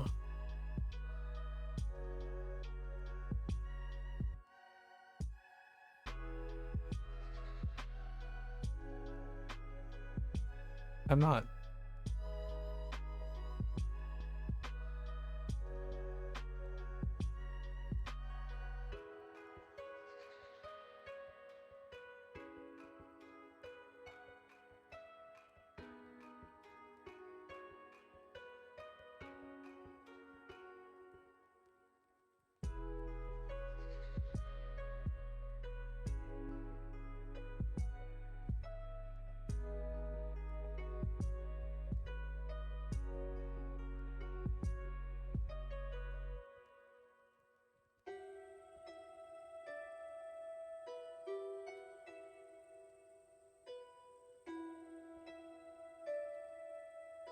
Yeah. I don't want to talk about it. Tekken, you said chisu. Chisu pizza. Pizza ga suki desu. Got it. Just so you know. It kind of sucks that my Twitch chat box always cuts off half the sentence, regardless if you're trying to write a short sentence or not.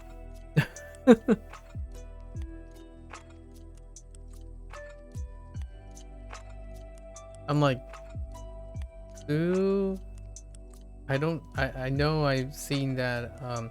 You know, though, I really should remember Suki.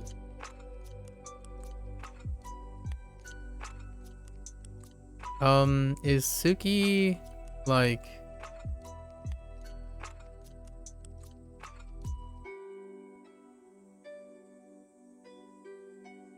okay?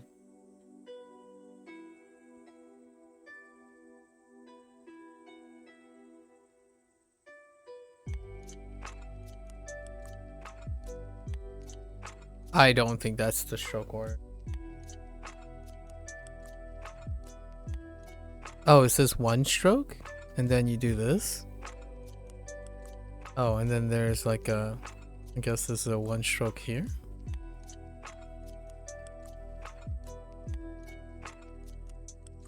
It's close? Okay. Do we get ski? Do we get that in Duolingo?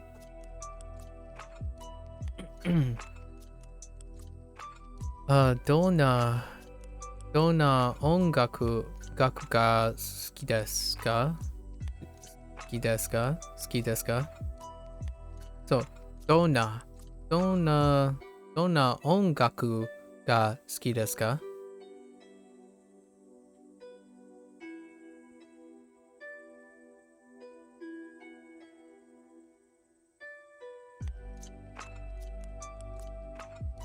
Oh, yeah, no, I couldn't even see that. I've increased the... Oh, so maybe it's like...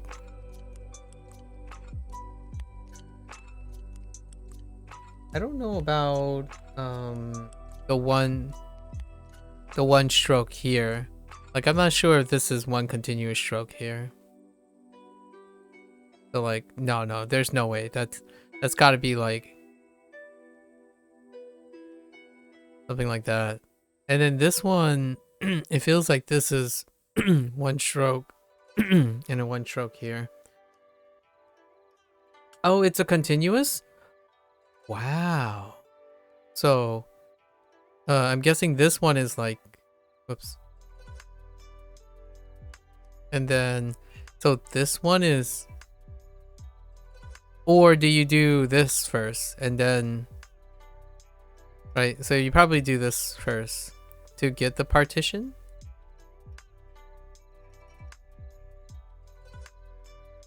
Oh, that's a little long, but first one is 2 strokes. Second on it's 2 strokes. Oh. Okay. First one is 2 strokes. Oh, really?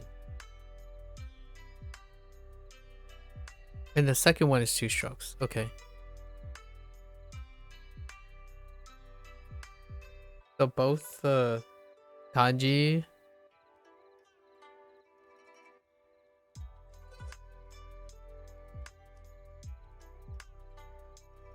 are 2 strokes.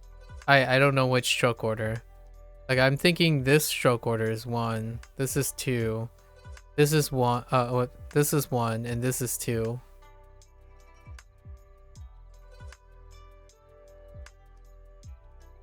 Oh no.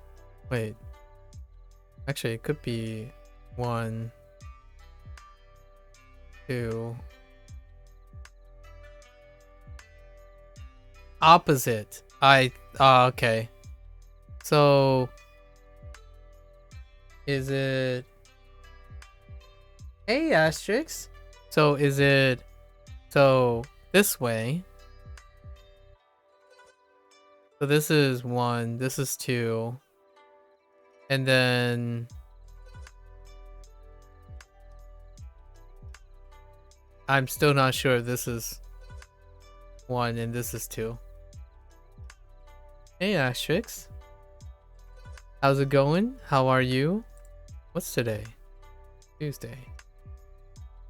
Or Wednesday for you. Opposite on this? Okay, so it's 2 and 1. Okay. So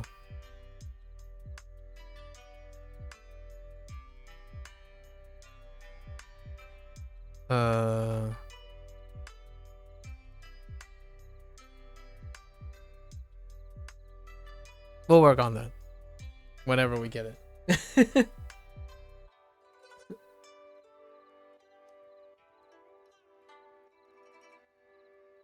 No, I kind of just want pizza.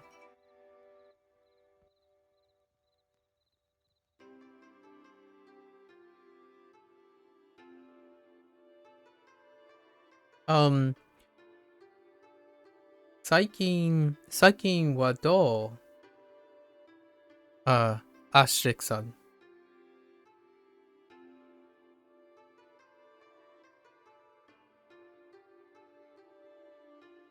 Okay, it's this and that.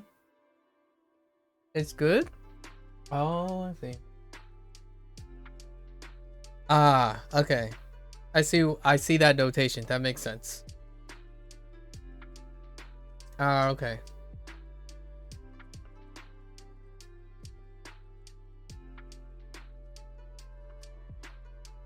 Yeah. So, so you're saying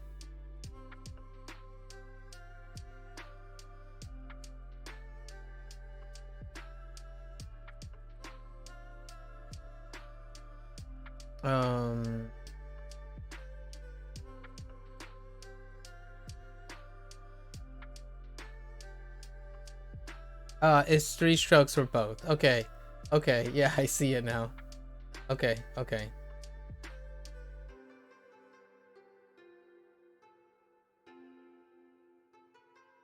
And then probably like this. Or might be no, I think that's it. Like 1, 2, 3. And then 1, 2, 3.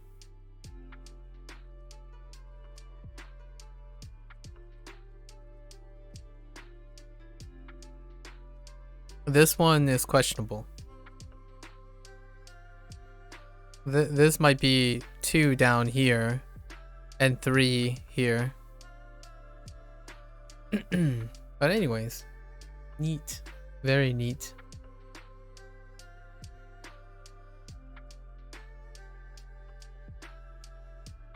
Okay.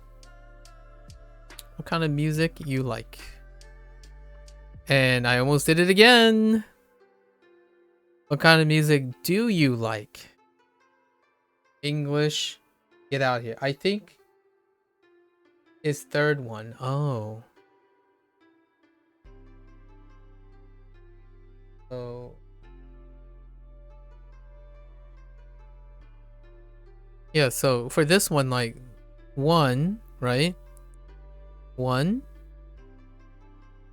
And then whoops. 2 and 3, right? 3 here. I mean, let's try that again. So 1 going down this way. 2 and 3 for this one. Oh, wait. Oh, you're saying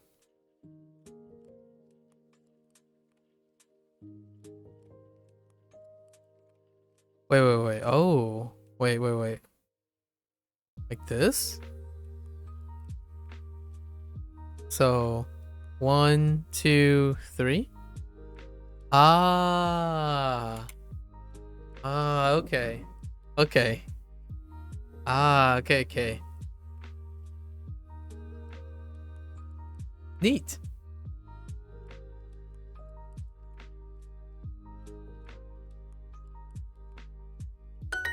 よくアメリカのドラマを見ます。よくアメリカのドラマを見ます。よくアメリカのドラマを見ます。どんなドラマが好きですか？どんなドラマが好きですか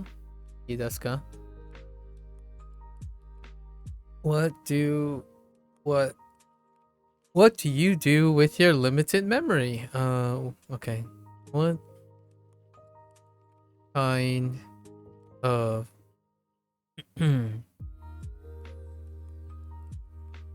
dramas do you like?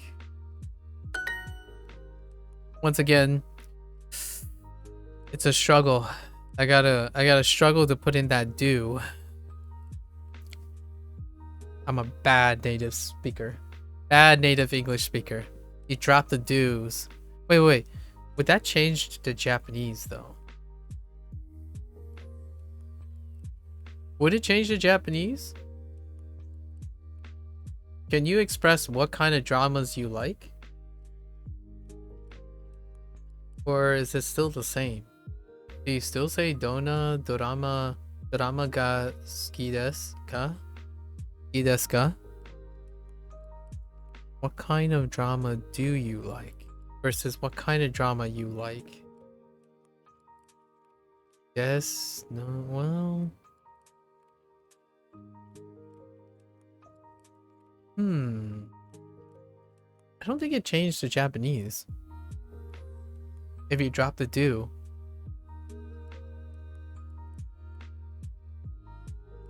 Honestly, I wouldn't translate it Japanese like that, so no. Oh, fair enough. Yeah? How would you translate it, Indy? Come on.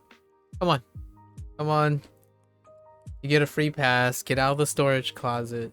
Get out of the storage locker. Tell me, how would you translate it? It's probably better. I probably like it more. Let's hear it. Let's hear it. ファンタジ Fantasy. 映画。ー、映画 Whoops. 映画を見見まますすか。か。Fantasy. 映画を見ますか? It'll be more like I prefer fantasy movies. Wait. Or what do you prefer? Like what kind or do you prefer fantasy movies? Is probably that's what's saying. Is it like directed? Yeah, it's directed, right? It's not open-ended. Yeah, that's not quite the tone that I like. I like to be like open-ended. Like I prefer to say, what do you prefer? Instead of what is your bias? Yeah, exactly. What is your bias? Oh, okay. I mean, that's fine. As long as it's... Okay, so it's not like directed towards you. Like, do you prefer this? As opposed to... Or do... Like... Oh, no, I mean... okay. What is your bias? I guess that's fine. Yeah, what are your preferences? I like that.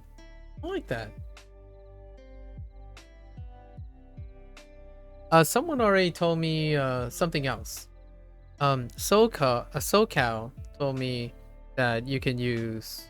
I was looking for the word interest. So instead, don't... you can probably get away with like, don't... kill me. Kill me ga suki desu ka? Right? But that's redundant. Now with that phrasing, it's redundant. So instead, you can probably just say, kill me wa arimasu ka? Right? Kill me wa arimasu ka?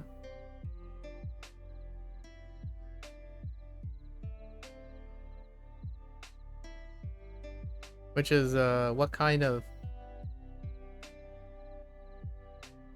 No, I'm not trying kill me as an interest as opposed to hobbies. I think it's kill me, unless I messed it up. It's a play on show me though. Show me is hobbies. So I'm doing the same thing with show me.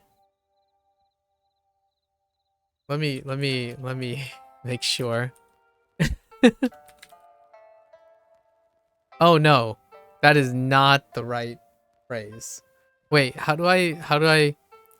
I'm not saying kiyomi, but kiyomi. But maybe that's not right. Oh, wait. Oh no, it is kiyomi. Kyomi. Oh. Wow, Google Translate really failed me. Yeah, kyomi. Sorry, kyomi. There's a u. It's a long u. So, kyomi. Kyomi wa kyomi wa kyomi wa arimasu. Ari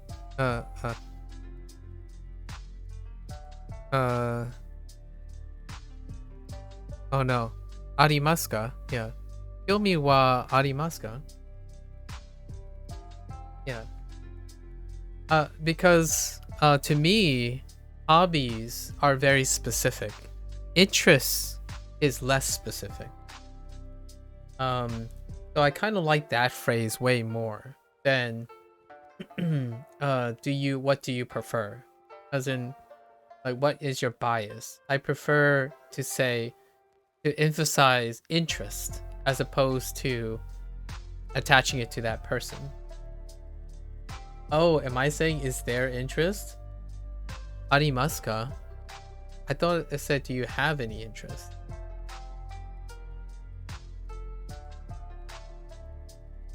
Wait, did I screw up? Arimasu ka?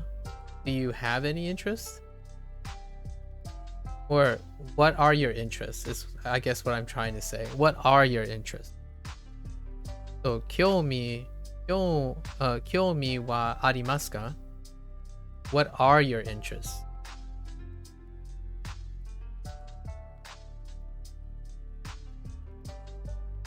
Or have you interest? Oh no. Oh no. I don't think that's expressing what I'm trying to express here. Like, do you have interest? Oh no, that comes out wrong. I don't think that's right either. How do you say what are your interests?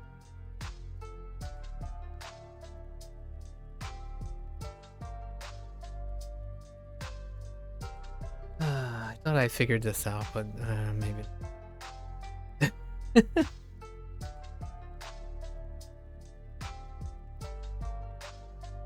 Fantasy 映画を見ますか？アメリカのホラー映画が好きです。アメリカのホラー映画が好きです。Gaga. I like American horror movies.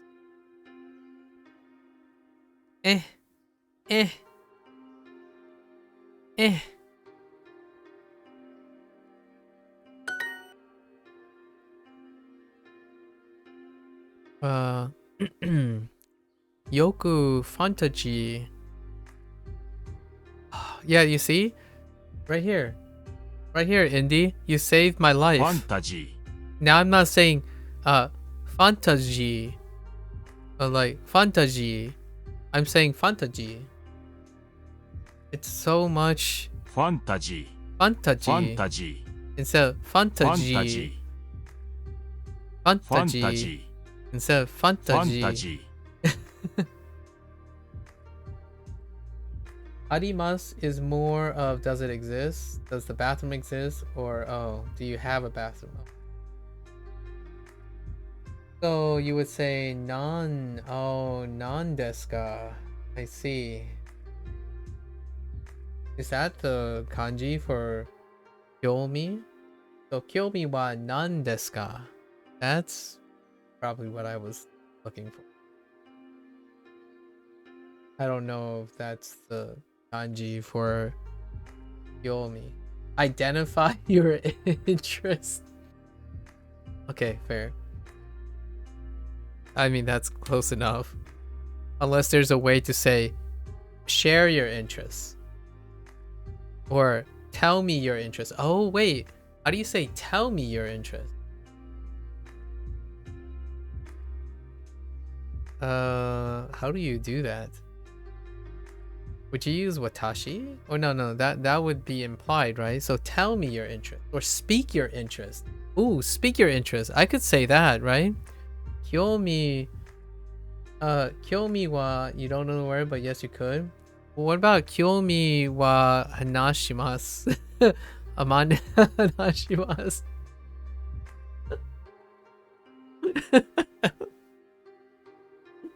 What about, you couldn't say speak, but you could say tell or teach. What about talk? Oh, talk doesn't work then. Hanashimasu doesn't work, right? It's to talk. I thought it was speak too. So could you say Kyomi wa hanashimasu? Like a command? Oh wait, you would have to make it into a command, wouldn't you? Oh wait, actually, the polite form just works. Or do you have to make it into a command?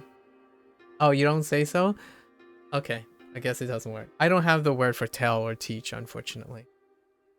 What's the word for, what's the predicate for tell? Pray tell.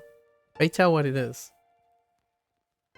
We're learning Japanese right now. This is how we learn with Duolingo. We learn Japanese this way. Kyomi wa oshieru no. Oshieru no. Oshieru no. Oshieru no.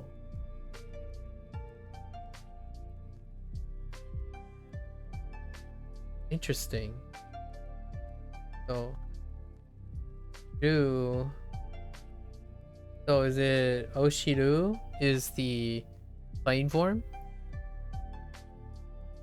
Oshiru? And then no, oh, that's, oh, I see what you mean by that. Oh, okay.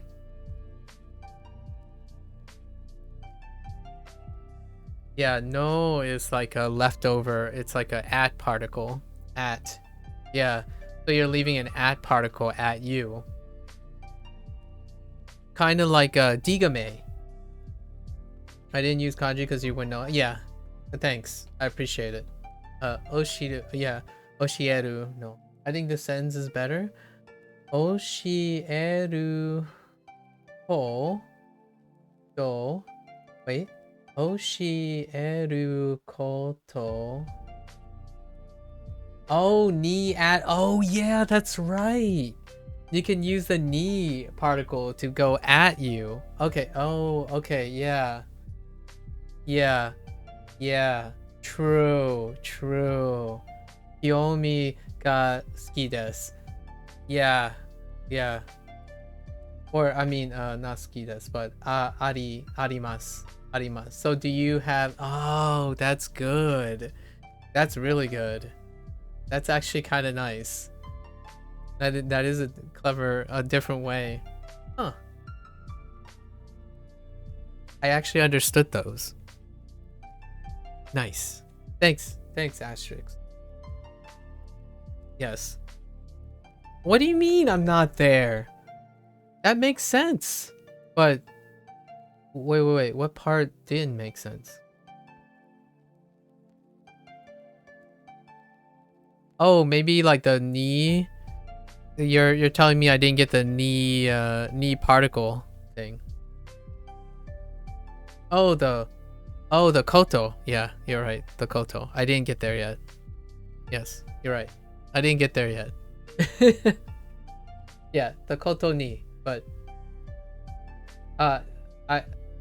I do, but I didn't get there yet.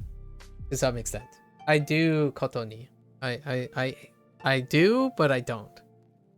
Yes, it's true. I didn't get there yet. But yes, agreed. Neat. It is a great way to say it, though. It is a great way to say it. Neat.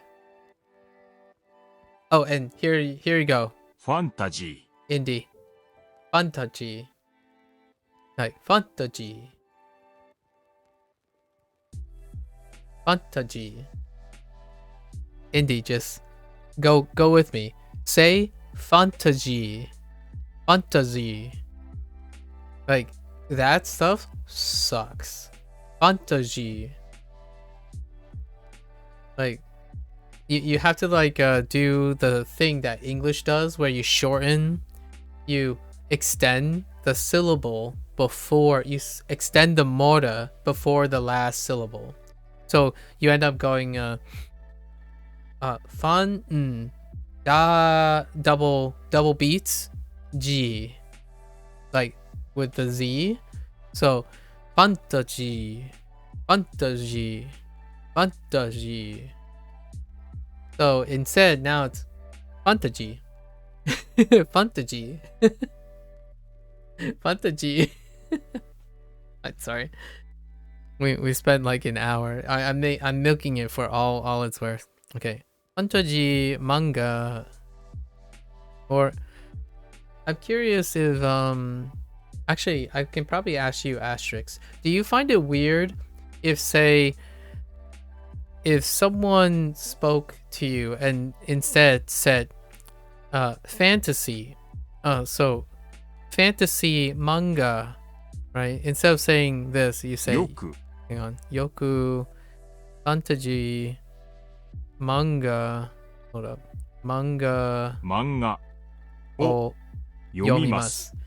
So if someone just came up to you and said yoku fantasy manga o yomimasu, as opposed to yoku fantasy manga o yomimasu, like the borrowed word just randomly becomes English. I don't know if anyone does that in your generation. If they ever toggle between English, like since you're learning English, right? In between, if I had to encourage someone to use English, I probably just replace most of your katakana with English to make it feel a little more natural as you're getting into it. So like saying yoku fantasy manga o yomimasu, as opposed to yoku fantasy manga o yomimasu. Get to like experiment with throwing in English words. It still translates really well, where you throw in English words where you think it. You didn't know fantasy ga, I think that means fantasy. Oh, Fanta no manga. Oh, I see. Fantasy no manga. Oh, I see. Also, I had to check, but what Asher wrote was more like, do you have an interest in teaching? That's pretty good. Oh, really? That's what that meant? Really? And I understand what you're doing there, asterisk. Instead of saying fantasy, you're using fantasy no manga. So you take fantasy, the topic, the noun. So yeah, I see that. Yeah.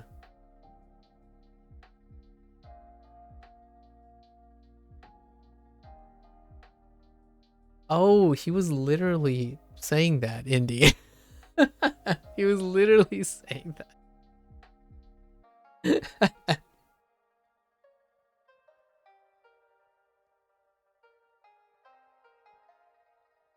Okay.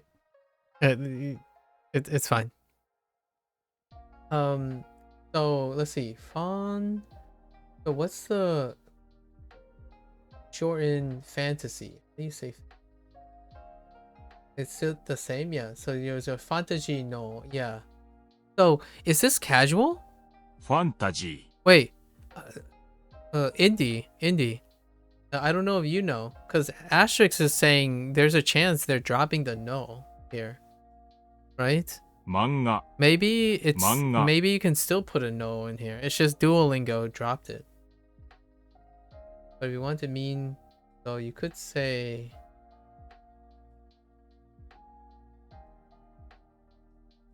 Yomi ga arimasu ka? Okay. Yeah, fair enough.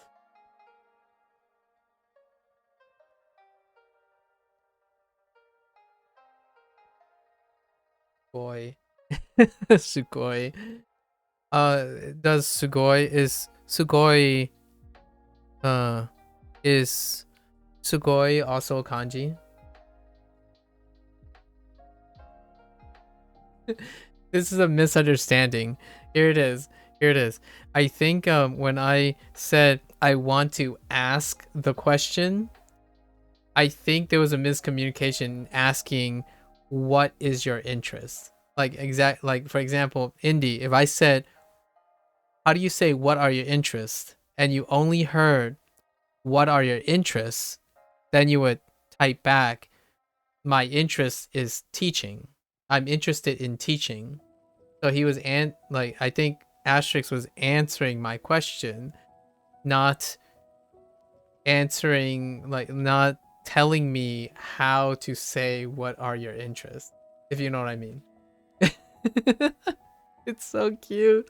Sorry. I'm having a blast here. Let me just carry on, guys. Carry on.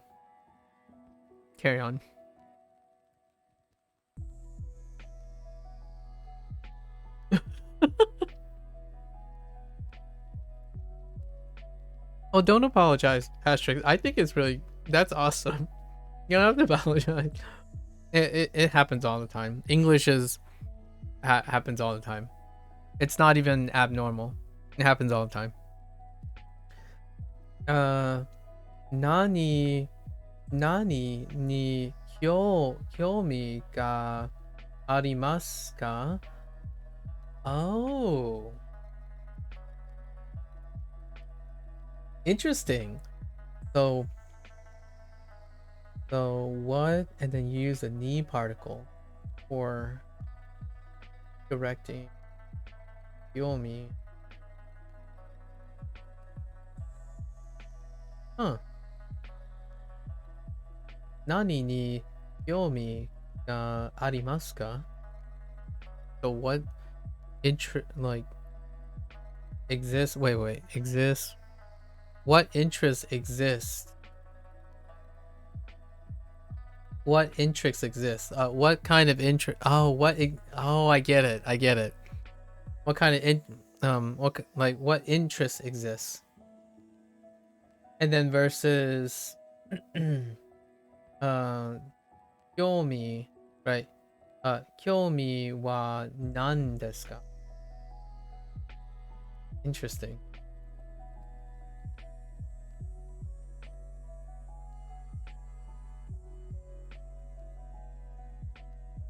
And I'm curious if they dropped the no here. Because I think if you put the no here, it's still the same. Since fantagy is technically a noun too, you could technically just put in the no, and I feel like it's still grammatically acceptable. So yoku fantagy no manga o yomimasu, as opposed to just removing it. ホラー映画が好きです。エリカさんは？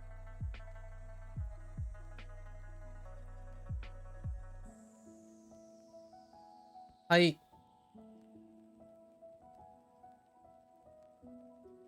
そうない。Yes.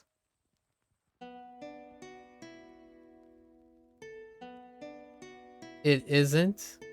Wait. Like it isn't there? Or it's... I don't know.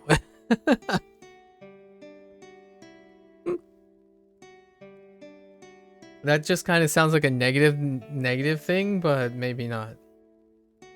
It just sounds like it just sounds negative. Maybe it's not. Nai. So nai.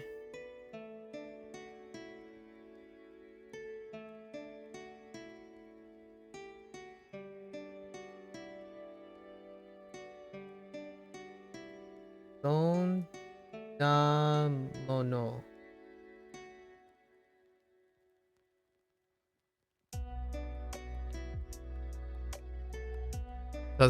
Doesn't help. It doesn't ring a bell, unfortunately. ホラー映画が好きです。エリカさんは？ You're gonna have to baby me here. I don't know what you're going for. ホラー映画が好きです。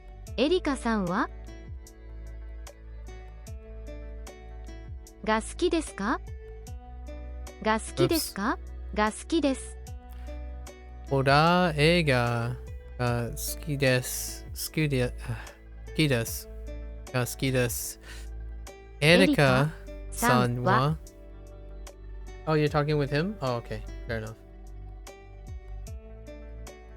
ホラー映画が好きで Oh, す。 excuse エリカ me. さんは Excuse me. I can in indie and your fancy pantsy Japanese comprehension. ホラー映画が好きです。エリカさんは No, no, go ahead. Go ahead. I'm just gonna read. I'm gonna third wheel this. At the side, like, so. Ah, so. On the side. While you guys have a chat, right?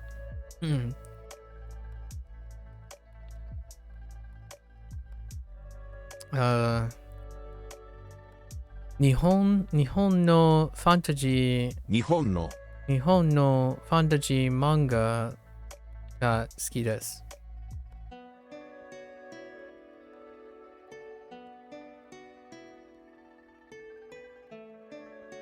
ファンタジー漫画が好きです。週末は友達とファンタジーゲームをします。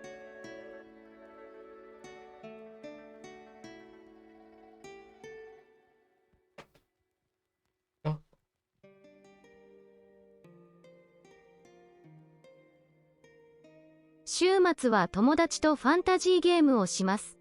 週末週末ははファンタジーゲームをします。週末は友達とファンタジーゲームをします。Oh, 友達と。Okay. With our 友達 friends. 友達と。週末は、週末は友達とファンタジーゲームをします。Yeah. 週末は友達とファンタジーゲームをします。Okay.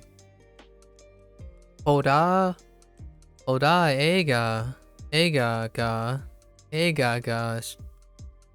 ホラー映画が好きです。好きです。エリカさんは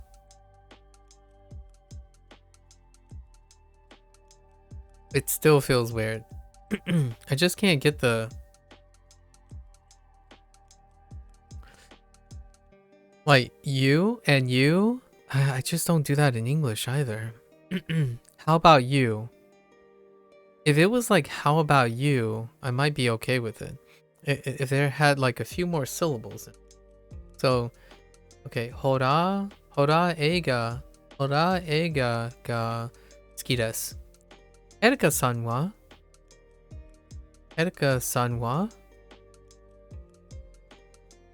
doesn't I'm not getting the question tone properly. The question tone feels off to me. エリカさんは with the morta, I don't want to go like really crazy. Like, Erika san wa? That's too long. It's too long. So, Okay. Anyways. ホラ映画が好きです。ーが好きです。エリカさんはエリカさんは Hey, on weekends. That's 週末okay. 週末友達とファンタジーゲームをします。Right. I've gotten a little bit more acquainted with this structure.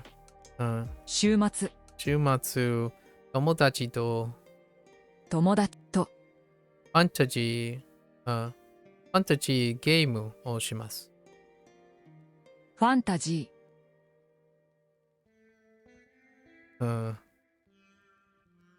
ゲームをします。どんなスポーツが好きですか？ How did I mess this up? I forgot the do. Yeah, I forgot the do. どんなスポーツ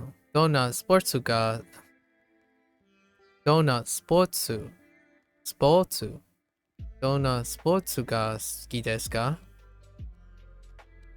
What kind of sports too?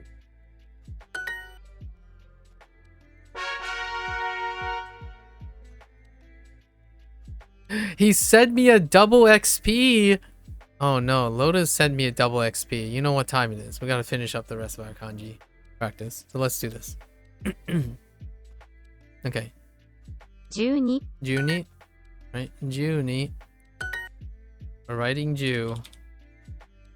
12、10、 10、 10、 10、 10、 Kuji. 2時 Oops. 9時 Oops. Oh. Oops. 9時、 9時、 9時、 Ugh. 9時、 Ugh. 9時、 9時9時、 Okay. It's fine. Hachi. 8 Hachi. 8、 8、 8、 8、 8、 8、 Okay. Kaima. No, mimasu. 見ます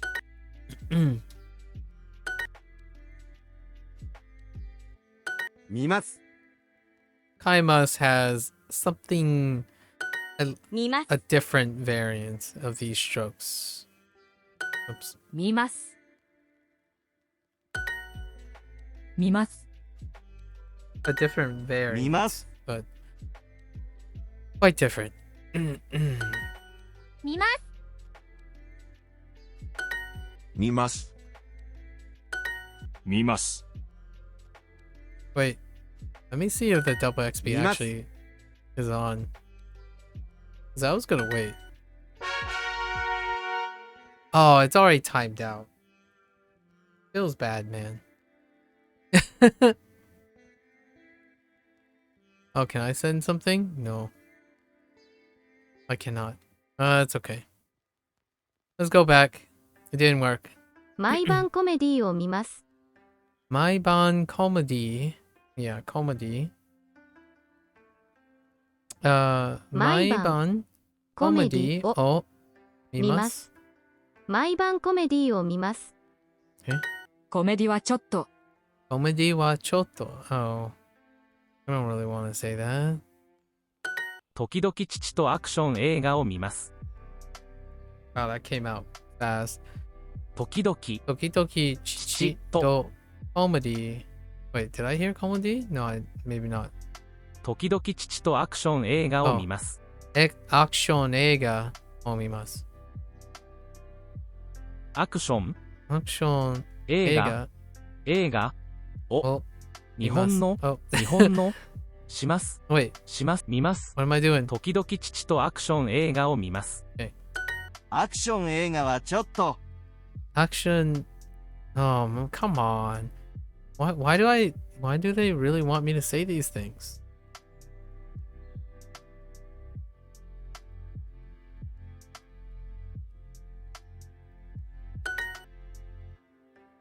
Oh.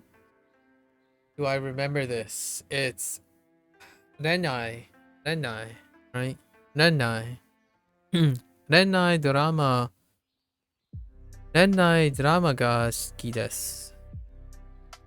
恋愛、 Renai ドラマ drama ga が suki 好きで desu. す。本当ですか？私も K-POP が好きです。本当ですか？私も K-POP が好きです。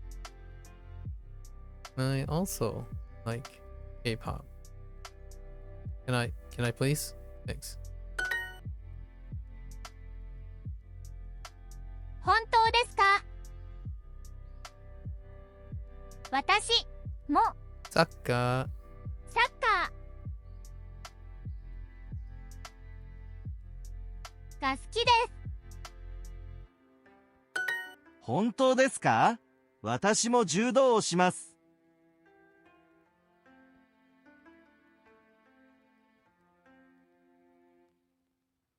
アメリカのアクションドラマが好きです。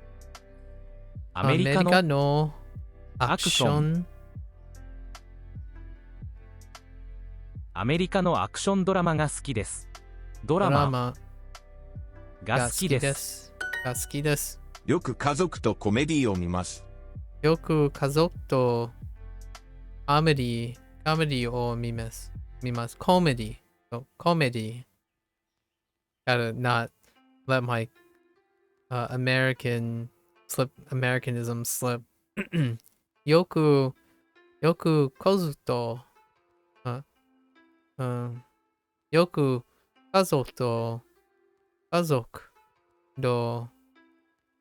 コメディを見ます。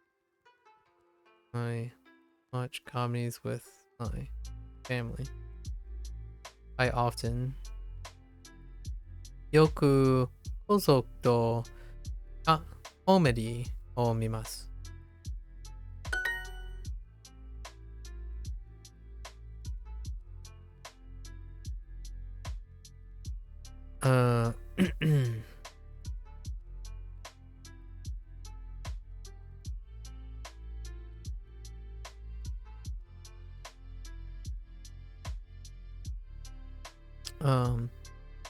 本当ですか？私も K-POP K-POP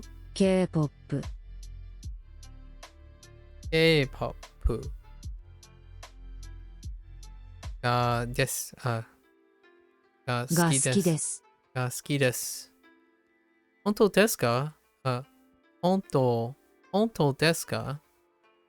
私も K-POP が好きです。コメディが好きです。ダニエルさんは？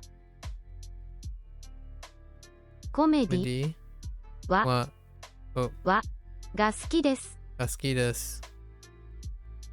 コメディが好きです。ダニエルさんは？ダニエルさんは？アクション映画が好きです。ケンさんは？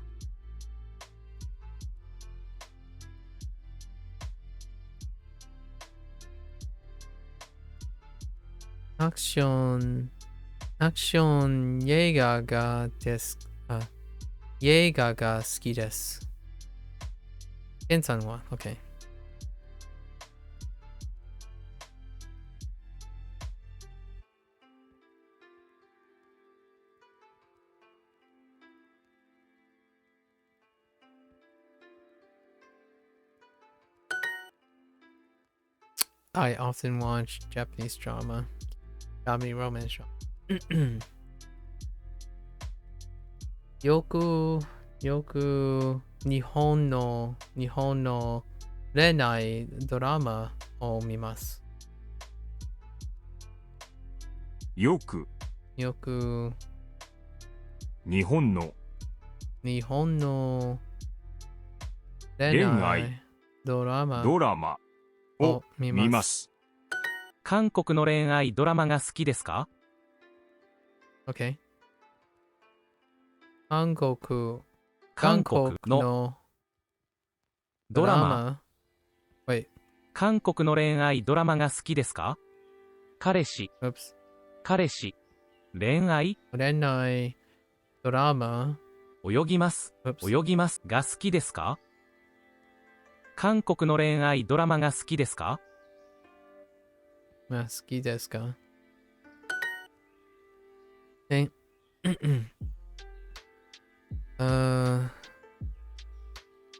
週末、週末、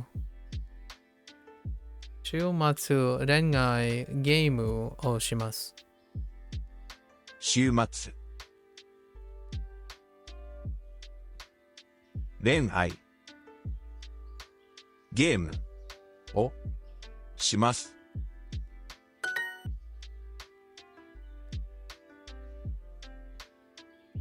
I like American action dramas. アメリカのアクションドラマが好きです。アメリカのアクションドラマが好きです。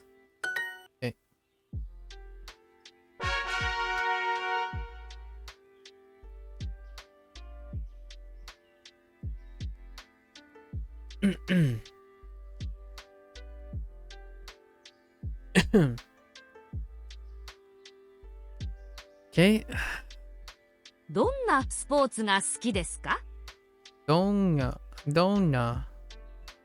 スポーツが好きですか？ How do I mess this up? Oh. Kind of sports do you like?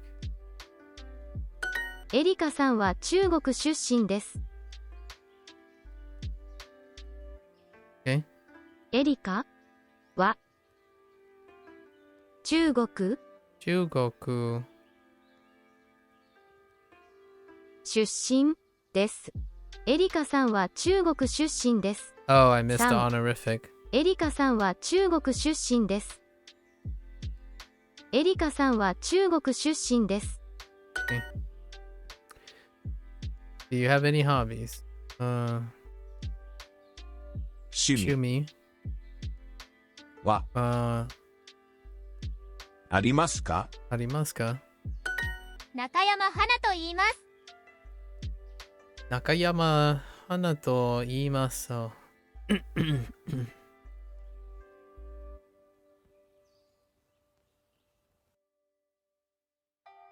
That's Hana. I almost did it again. That's Hana. 私はトロント出身です。花さんは？ Okay. 私はトロント出身です。Who are we addressing? 花さんは私はトロント出身です。花さんは？こんにちは、田中健と言います。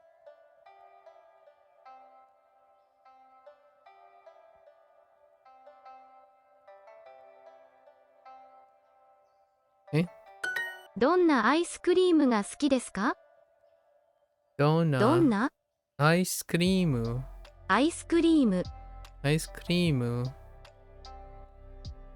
が好きです。どんなアイスクリームが好きですか？ Okay. どんなアイスクリームが好きですか？はじめまして、ダニエルと言います。はじめまして。Okay. Nice to meet you. Daniel, right?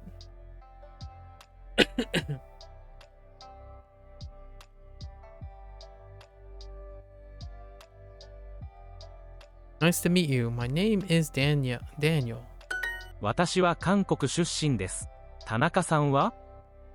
私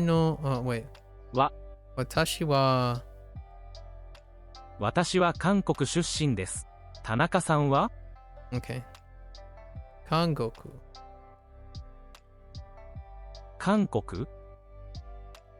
出身です。田中さんは？私は韓国出身です。田中さんは？ Okay. よく中国よく中国ファンタジーゲームをします。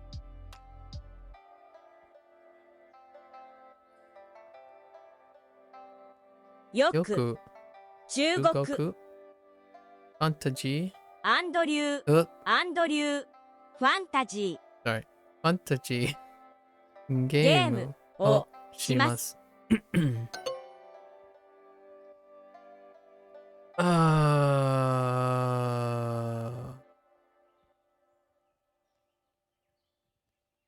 Oh, I forgot no. Whoops. 中国の Okay, let's not mess this up, right? 私もも、イギリス映画を見ます。イギリス、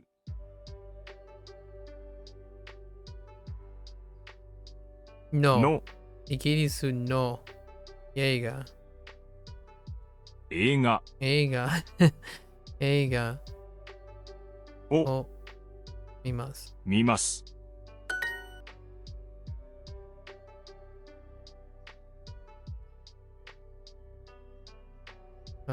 韓国の韓国の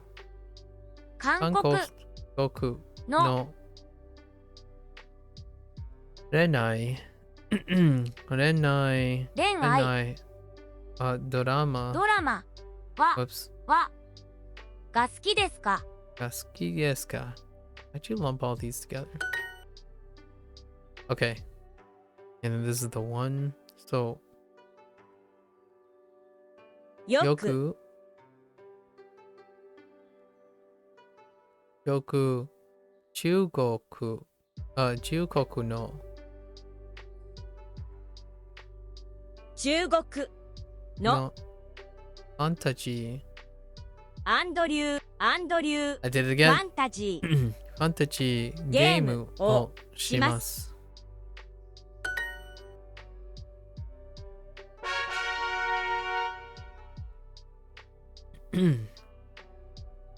All right, let's do 15 minutes. 半 So I can 8 give my voice a break here. 8、 8、 8 8、 8 8、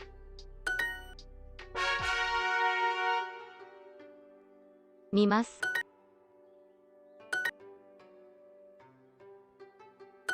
見ます。 Same too. 見ます。 Interesting. 見ます。 We didn't get mimas 見ます at all yesterday. 見ます I wonder if 見 it ます。 fluctuates based on a day. 見ます。見ます見ます。 Whoops.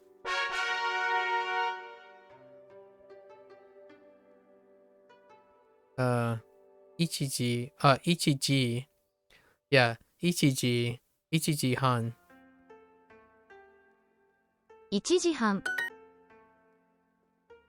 Oh, 1時半.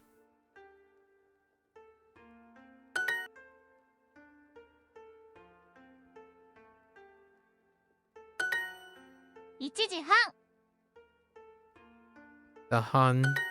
1時半。 1時半。 1時半。 1時半1時半。 1時半。 1時半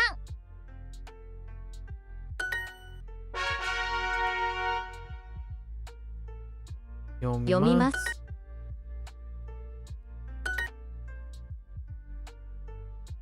Oops. 読みます。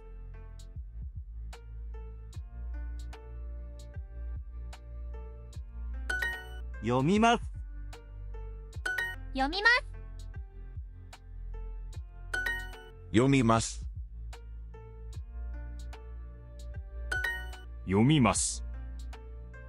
読みます。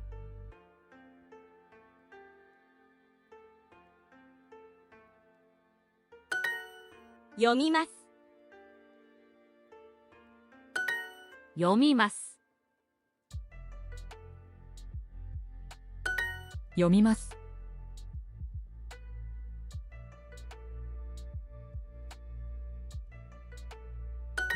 読みます。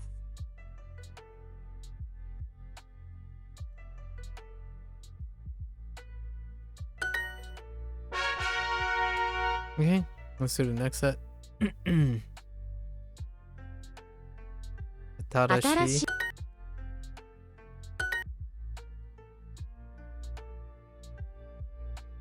新しい。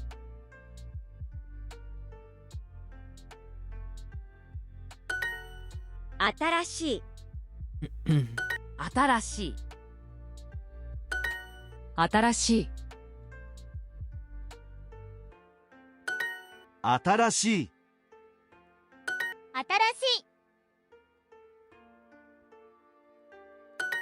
新しい。新しい。新しい。新しい。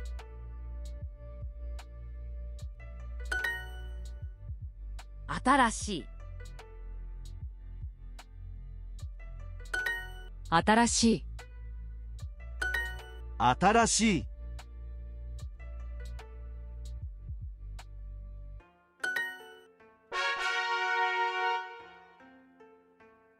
小さい。小さい。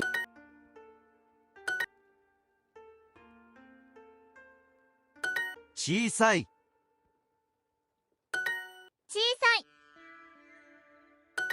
小さい。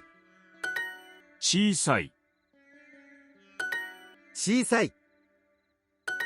小さい。小さい。小さい。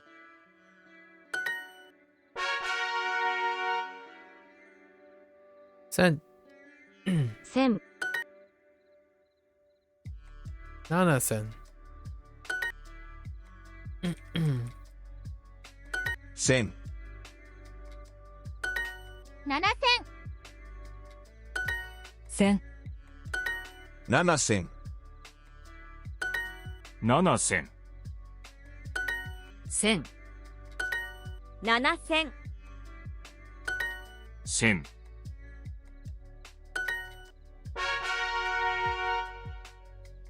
百。百。百。百。百。百。百。百。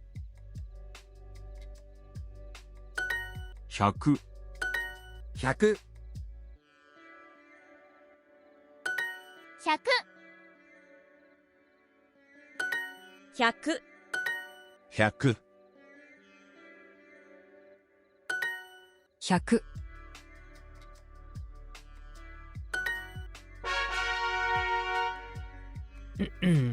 新しい。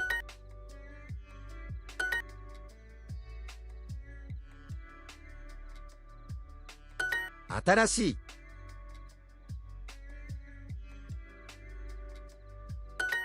新しい。新しい。新しい。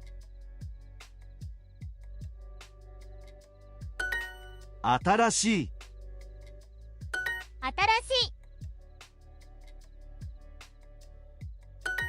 新しい。新しい。新しい。新しい。新しい。新しい。新しい。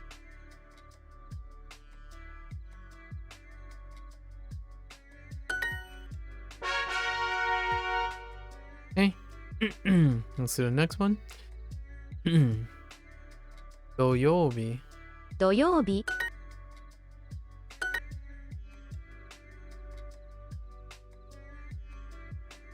土曜日、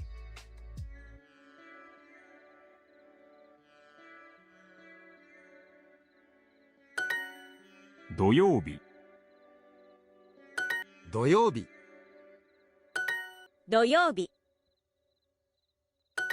土曜日、土曜日、土曜日、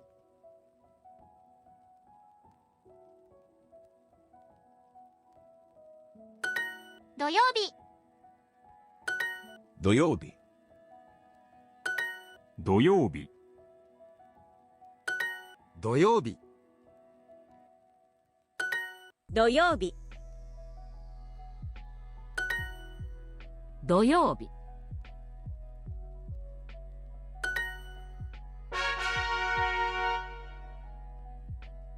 土曜、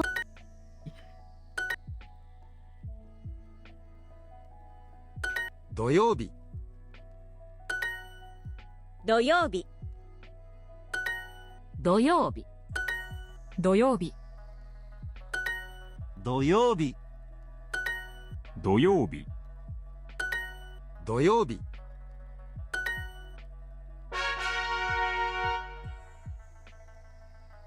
土曜日、 Keeping the same one.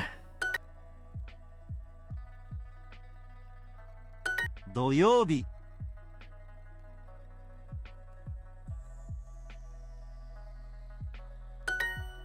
土曜日、土曜日、土曜日、土曜日、土曜日、土曜日、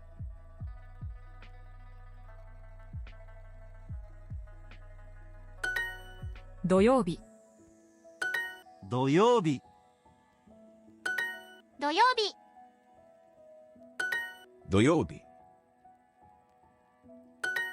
土曜日、土曜日、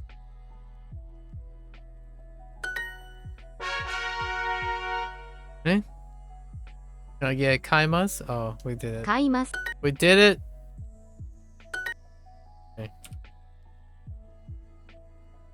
買います。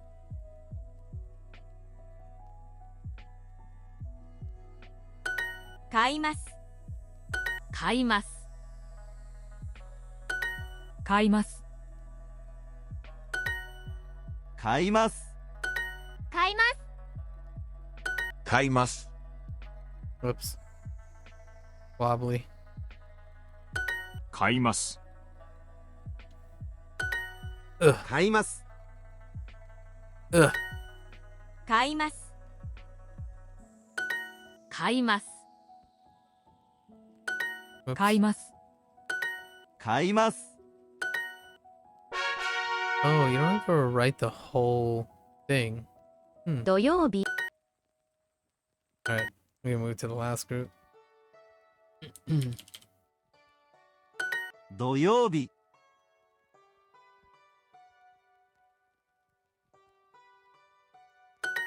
土曜日、土曜日、土曜日、土曜日、土曜日、土曜日、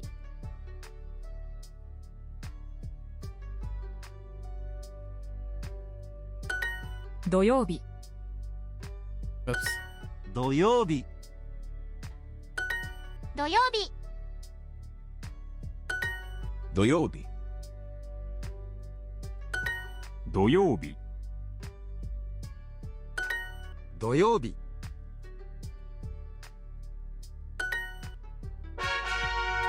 Okay. Last group. 話します。 Oh, sorry. 飲みます。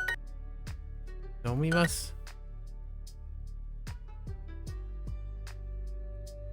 飲みます。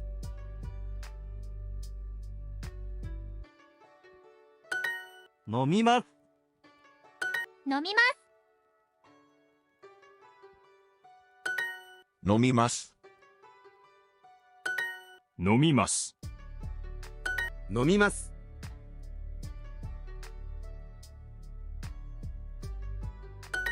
飲みます。飲みます。飲みます。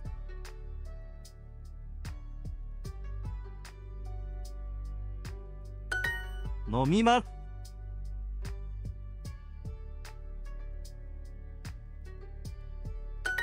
It's kind of slightly off each time.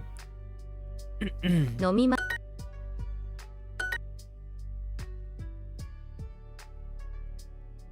飲みます。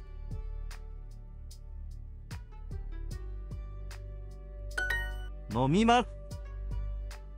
飲みます。飲みます。飲みます。飲みます。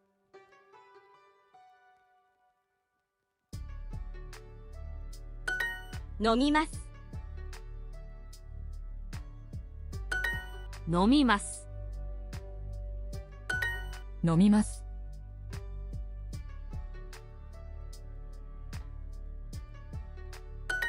飲みます。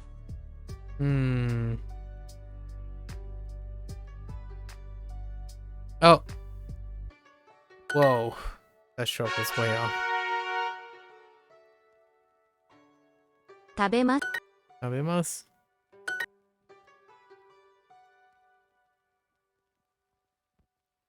食べます。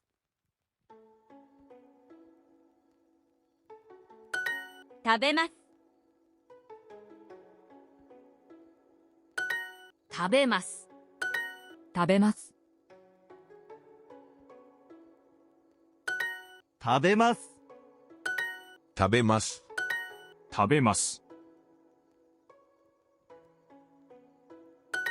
食べます。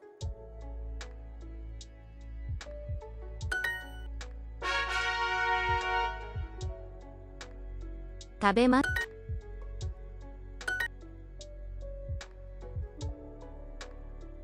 食べます。食べます。食べます。食べます。食べます。食べます。食べます。 Oops. 食べます。食べます。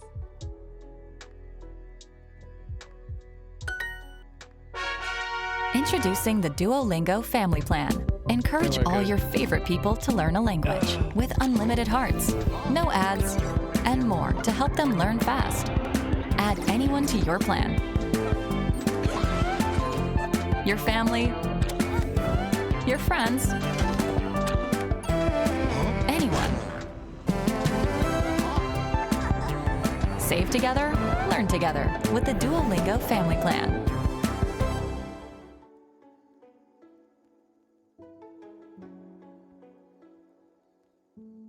This is embarrassing. I'm gonna do the friends quest on my own.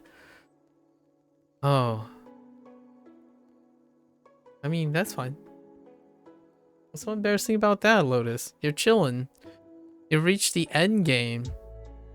Do you ever ask Frieza to get out of his get out of his seated position when he doesn't have to? Come on. Right? You get Captain Ginyu to do the work. I'm not saying I'm equating myself to Captain Ginyu though. He's a pep. Okay. Yeah. Let's do our final review. We can finally get more kanji. Oh my gosh. Oh no, I need to practice first actually. Can't fail this. Okay. 今何時ですか? Okay. Oh, and we can practice keyboard entry. 今何時ですか?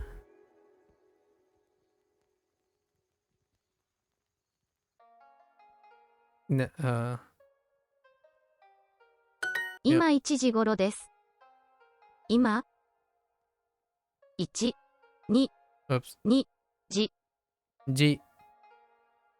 So, let's practice this. ごろです。 So since I've been emphasizing it improperly. 今1時. Yeah. 今1時頃です。1時。Yeah.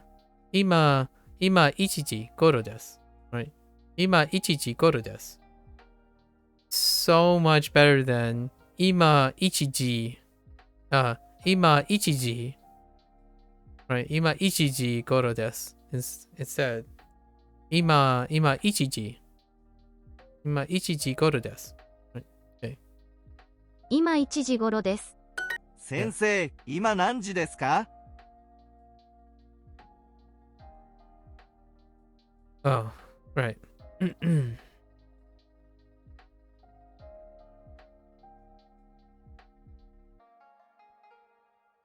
今3時頃です。 I haven't actually typed these out yet. Whoops. Okay.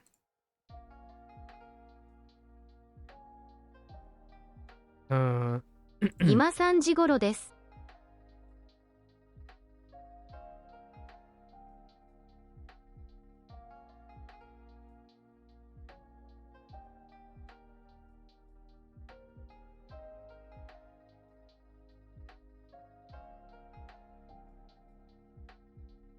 That not right.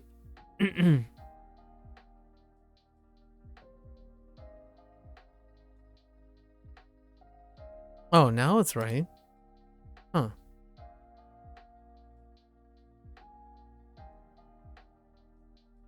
今3時頃です。 1時ですか？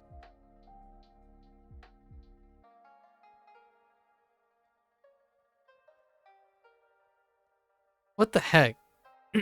No. Never mind.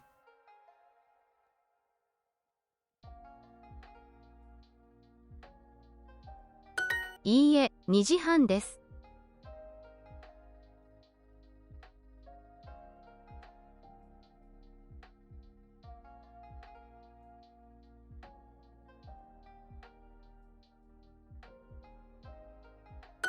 今2時半ですか？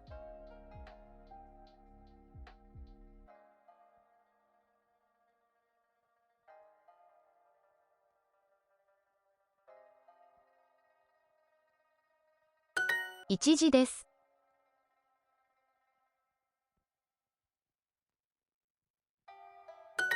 2時頃です。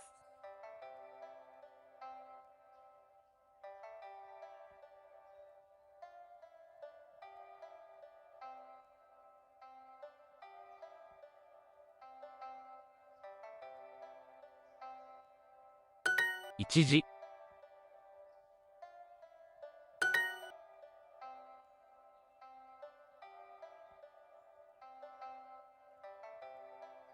Oh. いいえ、今3時です。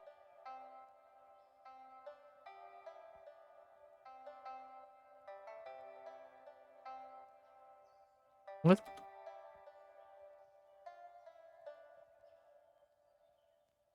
What is going on?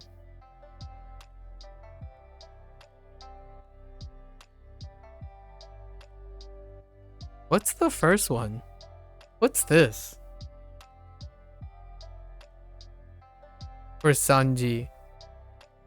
What does this mean?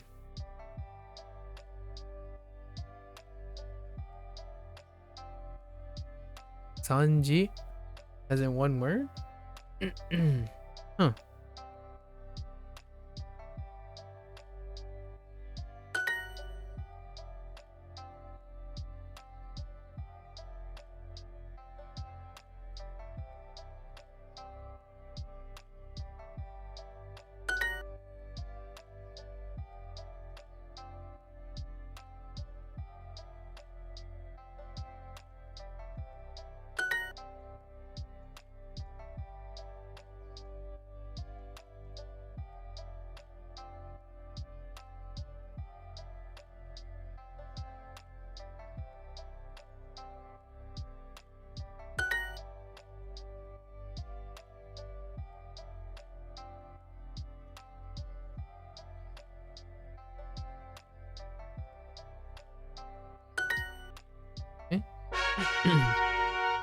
Okay, let's go again.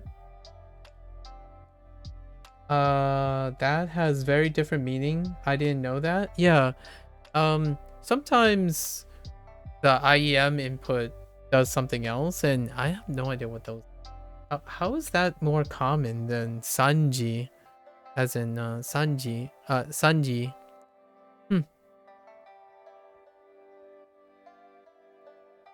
Interesting. 地図。それは山口さんのパスポートですか？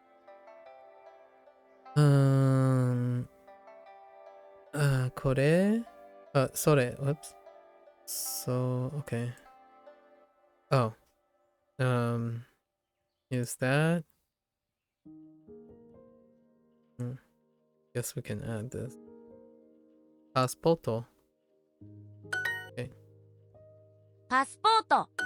それは私の地図じゃないです。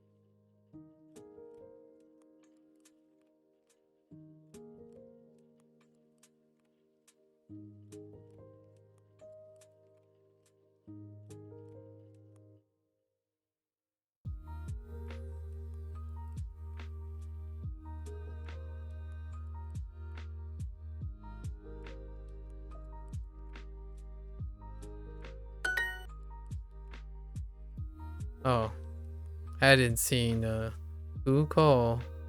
空港。すみません。それは私の地図ですか？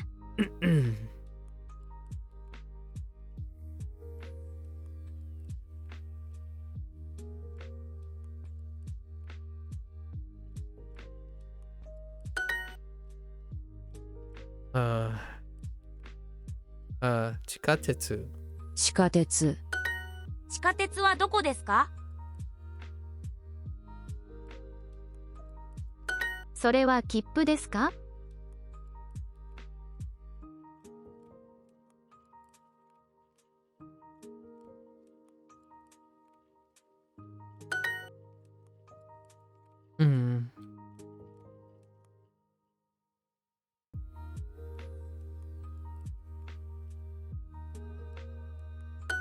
それは山口さんの切符です。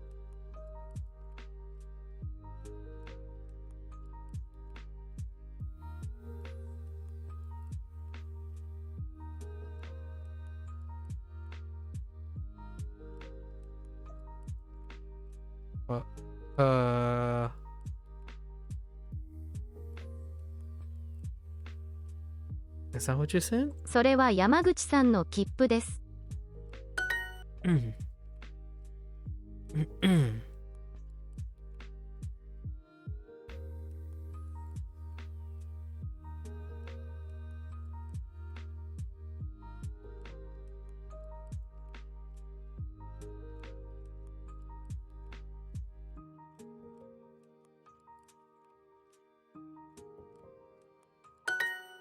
いいえ、これは私の切符じゃないです。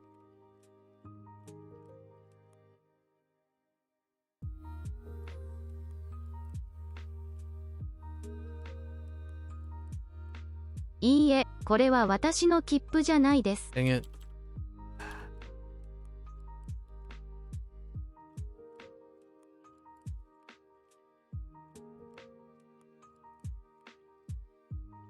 いいえ、これは私の切符じゃないです。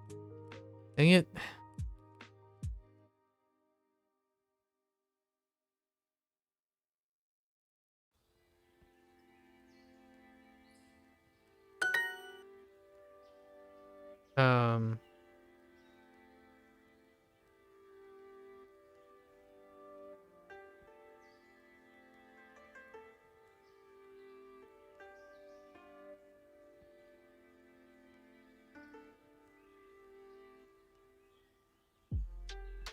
Chikatetsu, right? Yeah, chikatetsu.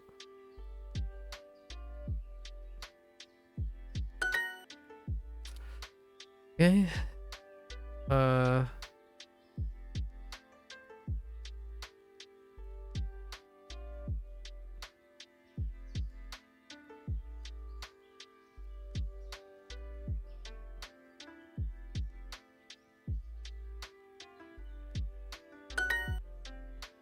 Okay.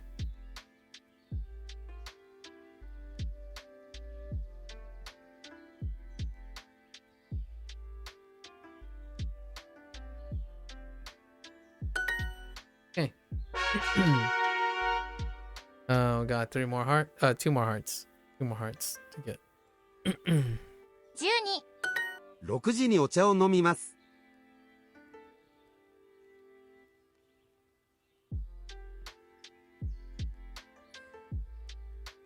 Oh. Oh. Oh.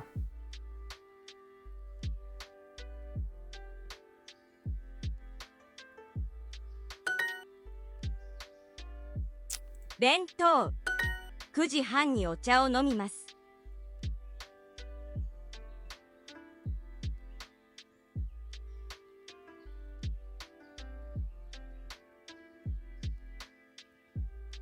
9時半。じ毎日おいしい昼ご飯を食べます。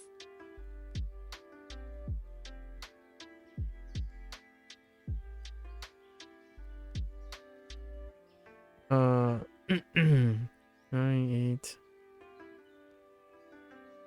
昼ご飯。小さい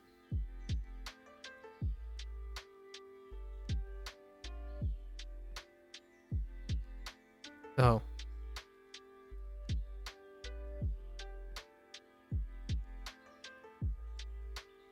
おいしい。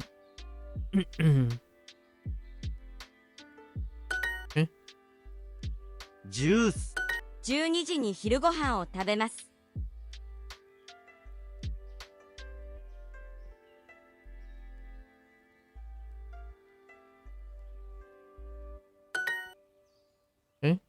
晩ご飯。晩ご飯。9時に晩ご飯を食べます。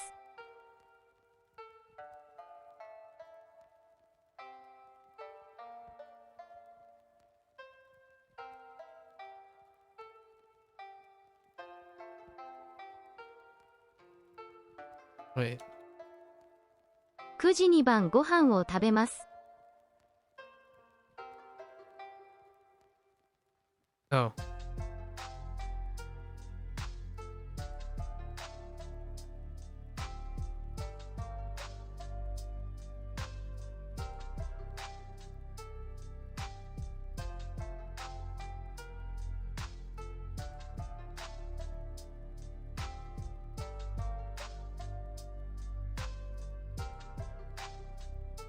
Oh.9時に晩ご飯を食べます。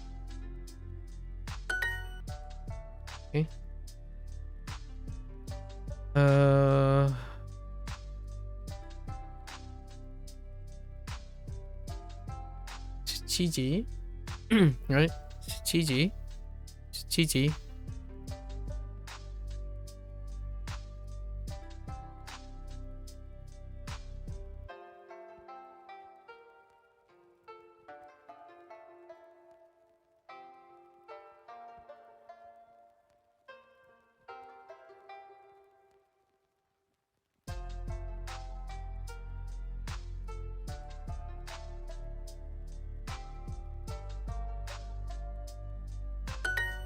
時にニュースを読みます。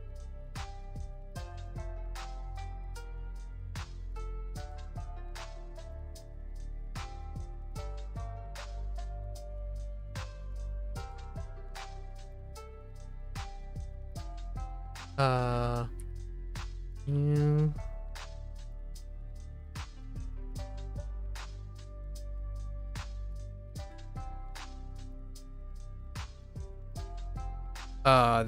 That doesn't look right. Wait. Does it? Yeah.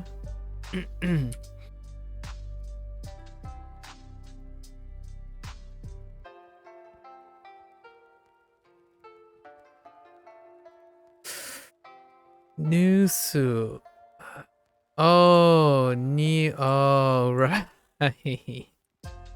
Right.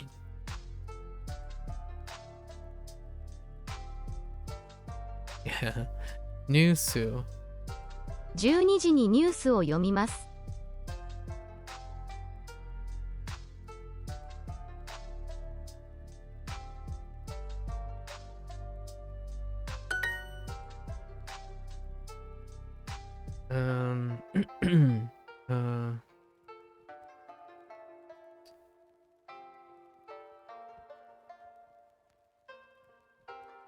Hmm.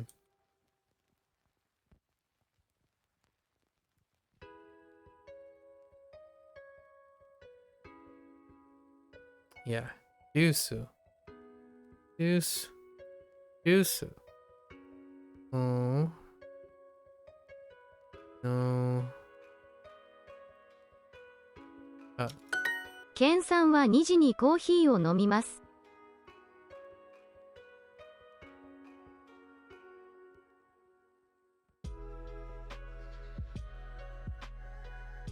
Take care, Asterix. Thanks for hanging out. Good luck. Good luck with everything.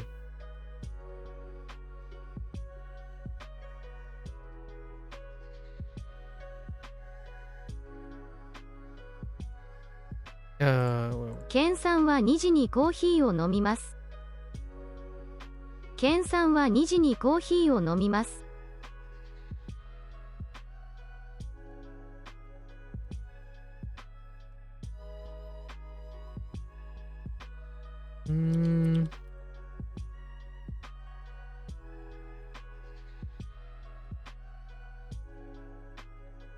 コーヒー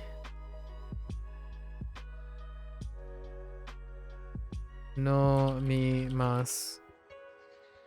ケンさんは2時にコーヒーを飲みます。Okay. Okay. Ana san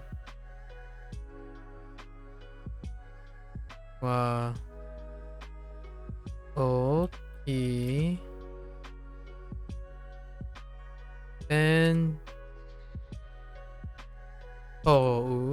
bento, right? I guess we'll find out. Bento,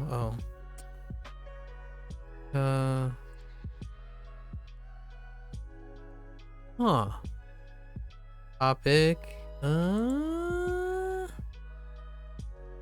no. 毎日、花さんは大きい弁当を食べます。Okay. You drink juice every morning. You to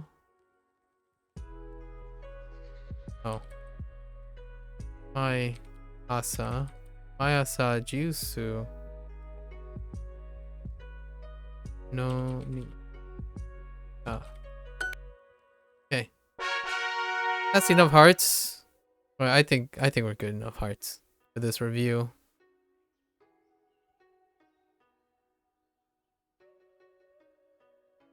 Okay. Review time. Okay. 4時。新聞. Oh man, these are some blasts from the past. 新聞来週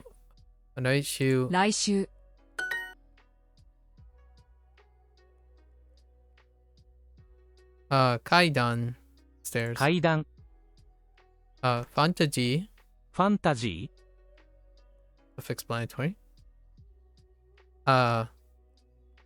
遠い that's far 遠い so weird コンセント明日私はニューヨーク出身です。アンドリューさんは私はニューヨーク出身です。アンドリューさんは私はニューヨーク出身です。アンドリューさんは Let's try this. See if it feels weird still. 私はニューヨーク出身です。アンドリューさんはLet's hear what this is. 私はニューヨーク出身です。アンドリューさんは Yeah, okay. アンドリューさんは He'll get normal, I suppose. He'll feel normal. Norikae. Norikae. That's transfer. 乗り換え And then homu.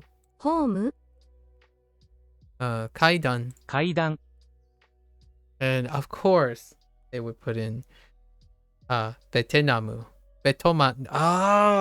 ベトナム Heck in Vietnam. 週末。週末毎日8時半ごろ朝ごはんを作ります。Oh, that came out pretty rapidly. 毎日8時半ごろ朝ごはんを作ります。Okay. Let's try this again. 毎日8時半ごろ朝ごはんを作ります。Okay. So I make 朝ごはん breakfast. Whoa. Can I please click on this, please? Hello? Okay. I make breakfast around 8:30.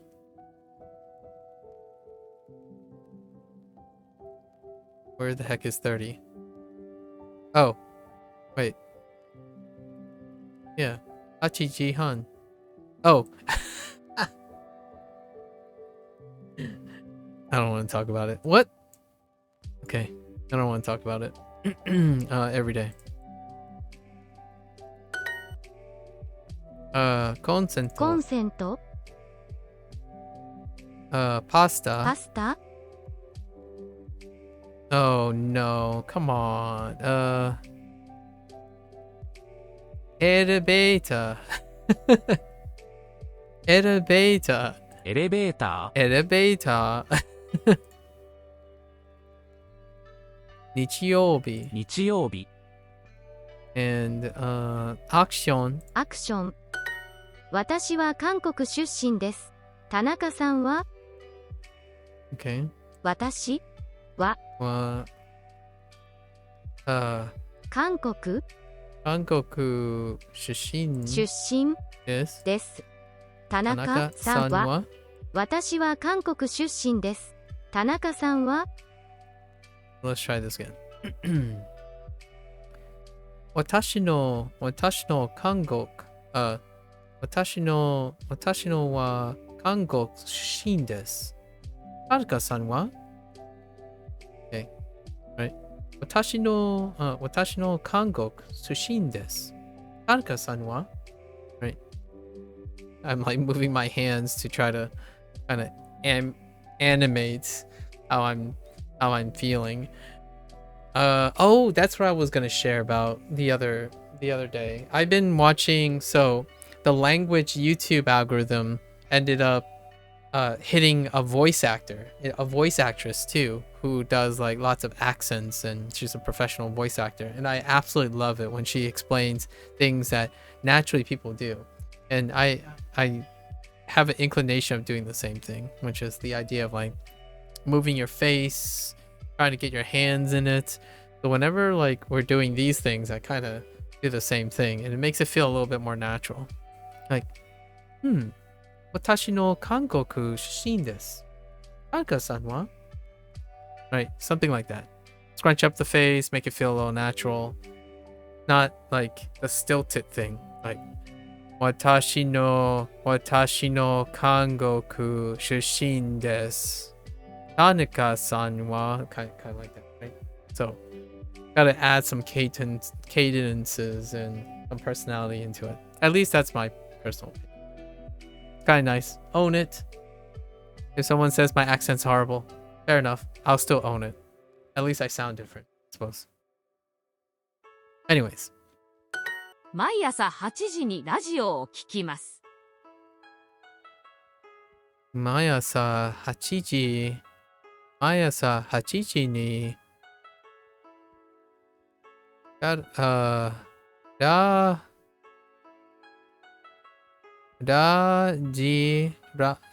ジ Radio. Oh yeah, radio. Radio. That's right.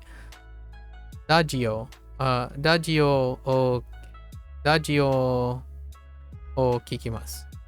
So, 毎日8時にラジオを聞きます。I listen to the radio at 8 o'clock 毎朝 every morning. Okay. Okay. Oh, this is itsumo, right? Always. Oh, and get up.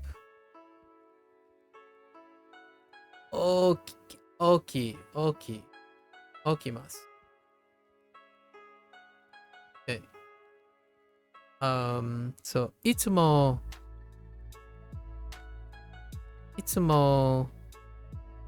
9時いつも9時に9時半に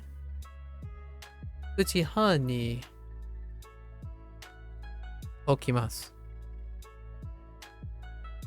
Not quite sure if I need the Yeah. Okay. いつも9時に9時半に起きます。毎日イギリスのドラマを見ます。毎日イギリスドラマを見ます。毎日イギリスのドラマを見ます。Oh, no. Don't forget the no. 毎日イギリスのドラマを見ます。Okay. This is my boyfriend, Falstaff? No, I'm just kidding. This is the weird one. The Kochira, right? Kochira, watashi no kareshi. Yes. What happened? I forgot the wa in. Oh yeah, I did forget the wa to associate the equivalents. Okay. こんにちは、田中健と言います。こんにちは。Okay. こんにちは。田中健と言います。Okay. Hello. My name is.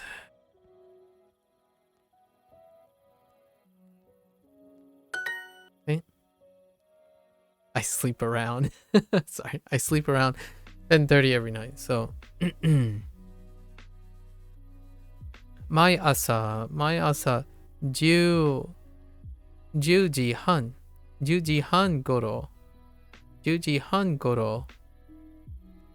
sleep.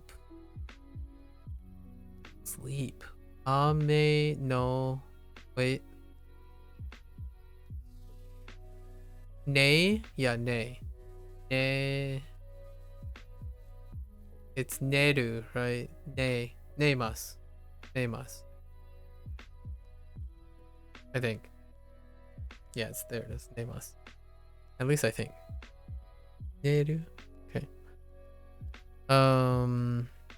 So my ban 10時半頃に寝ます。Right. So,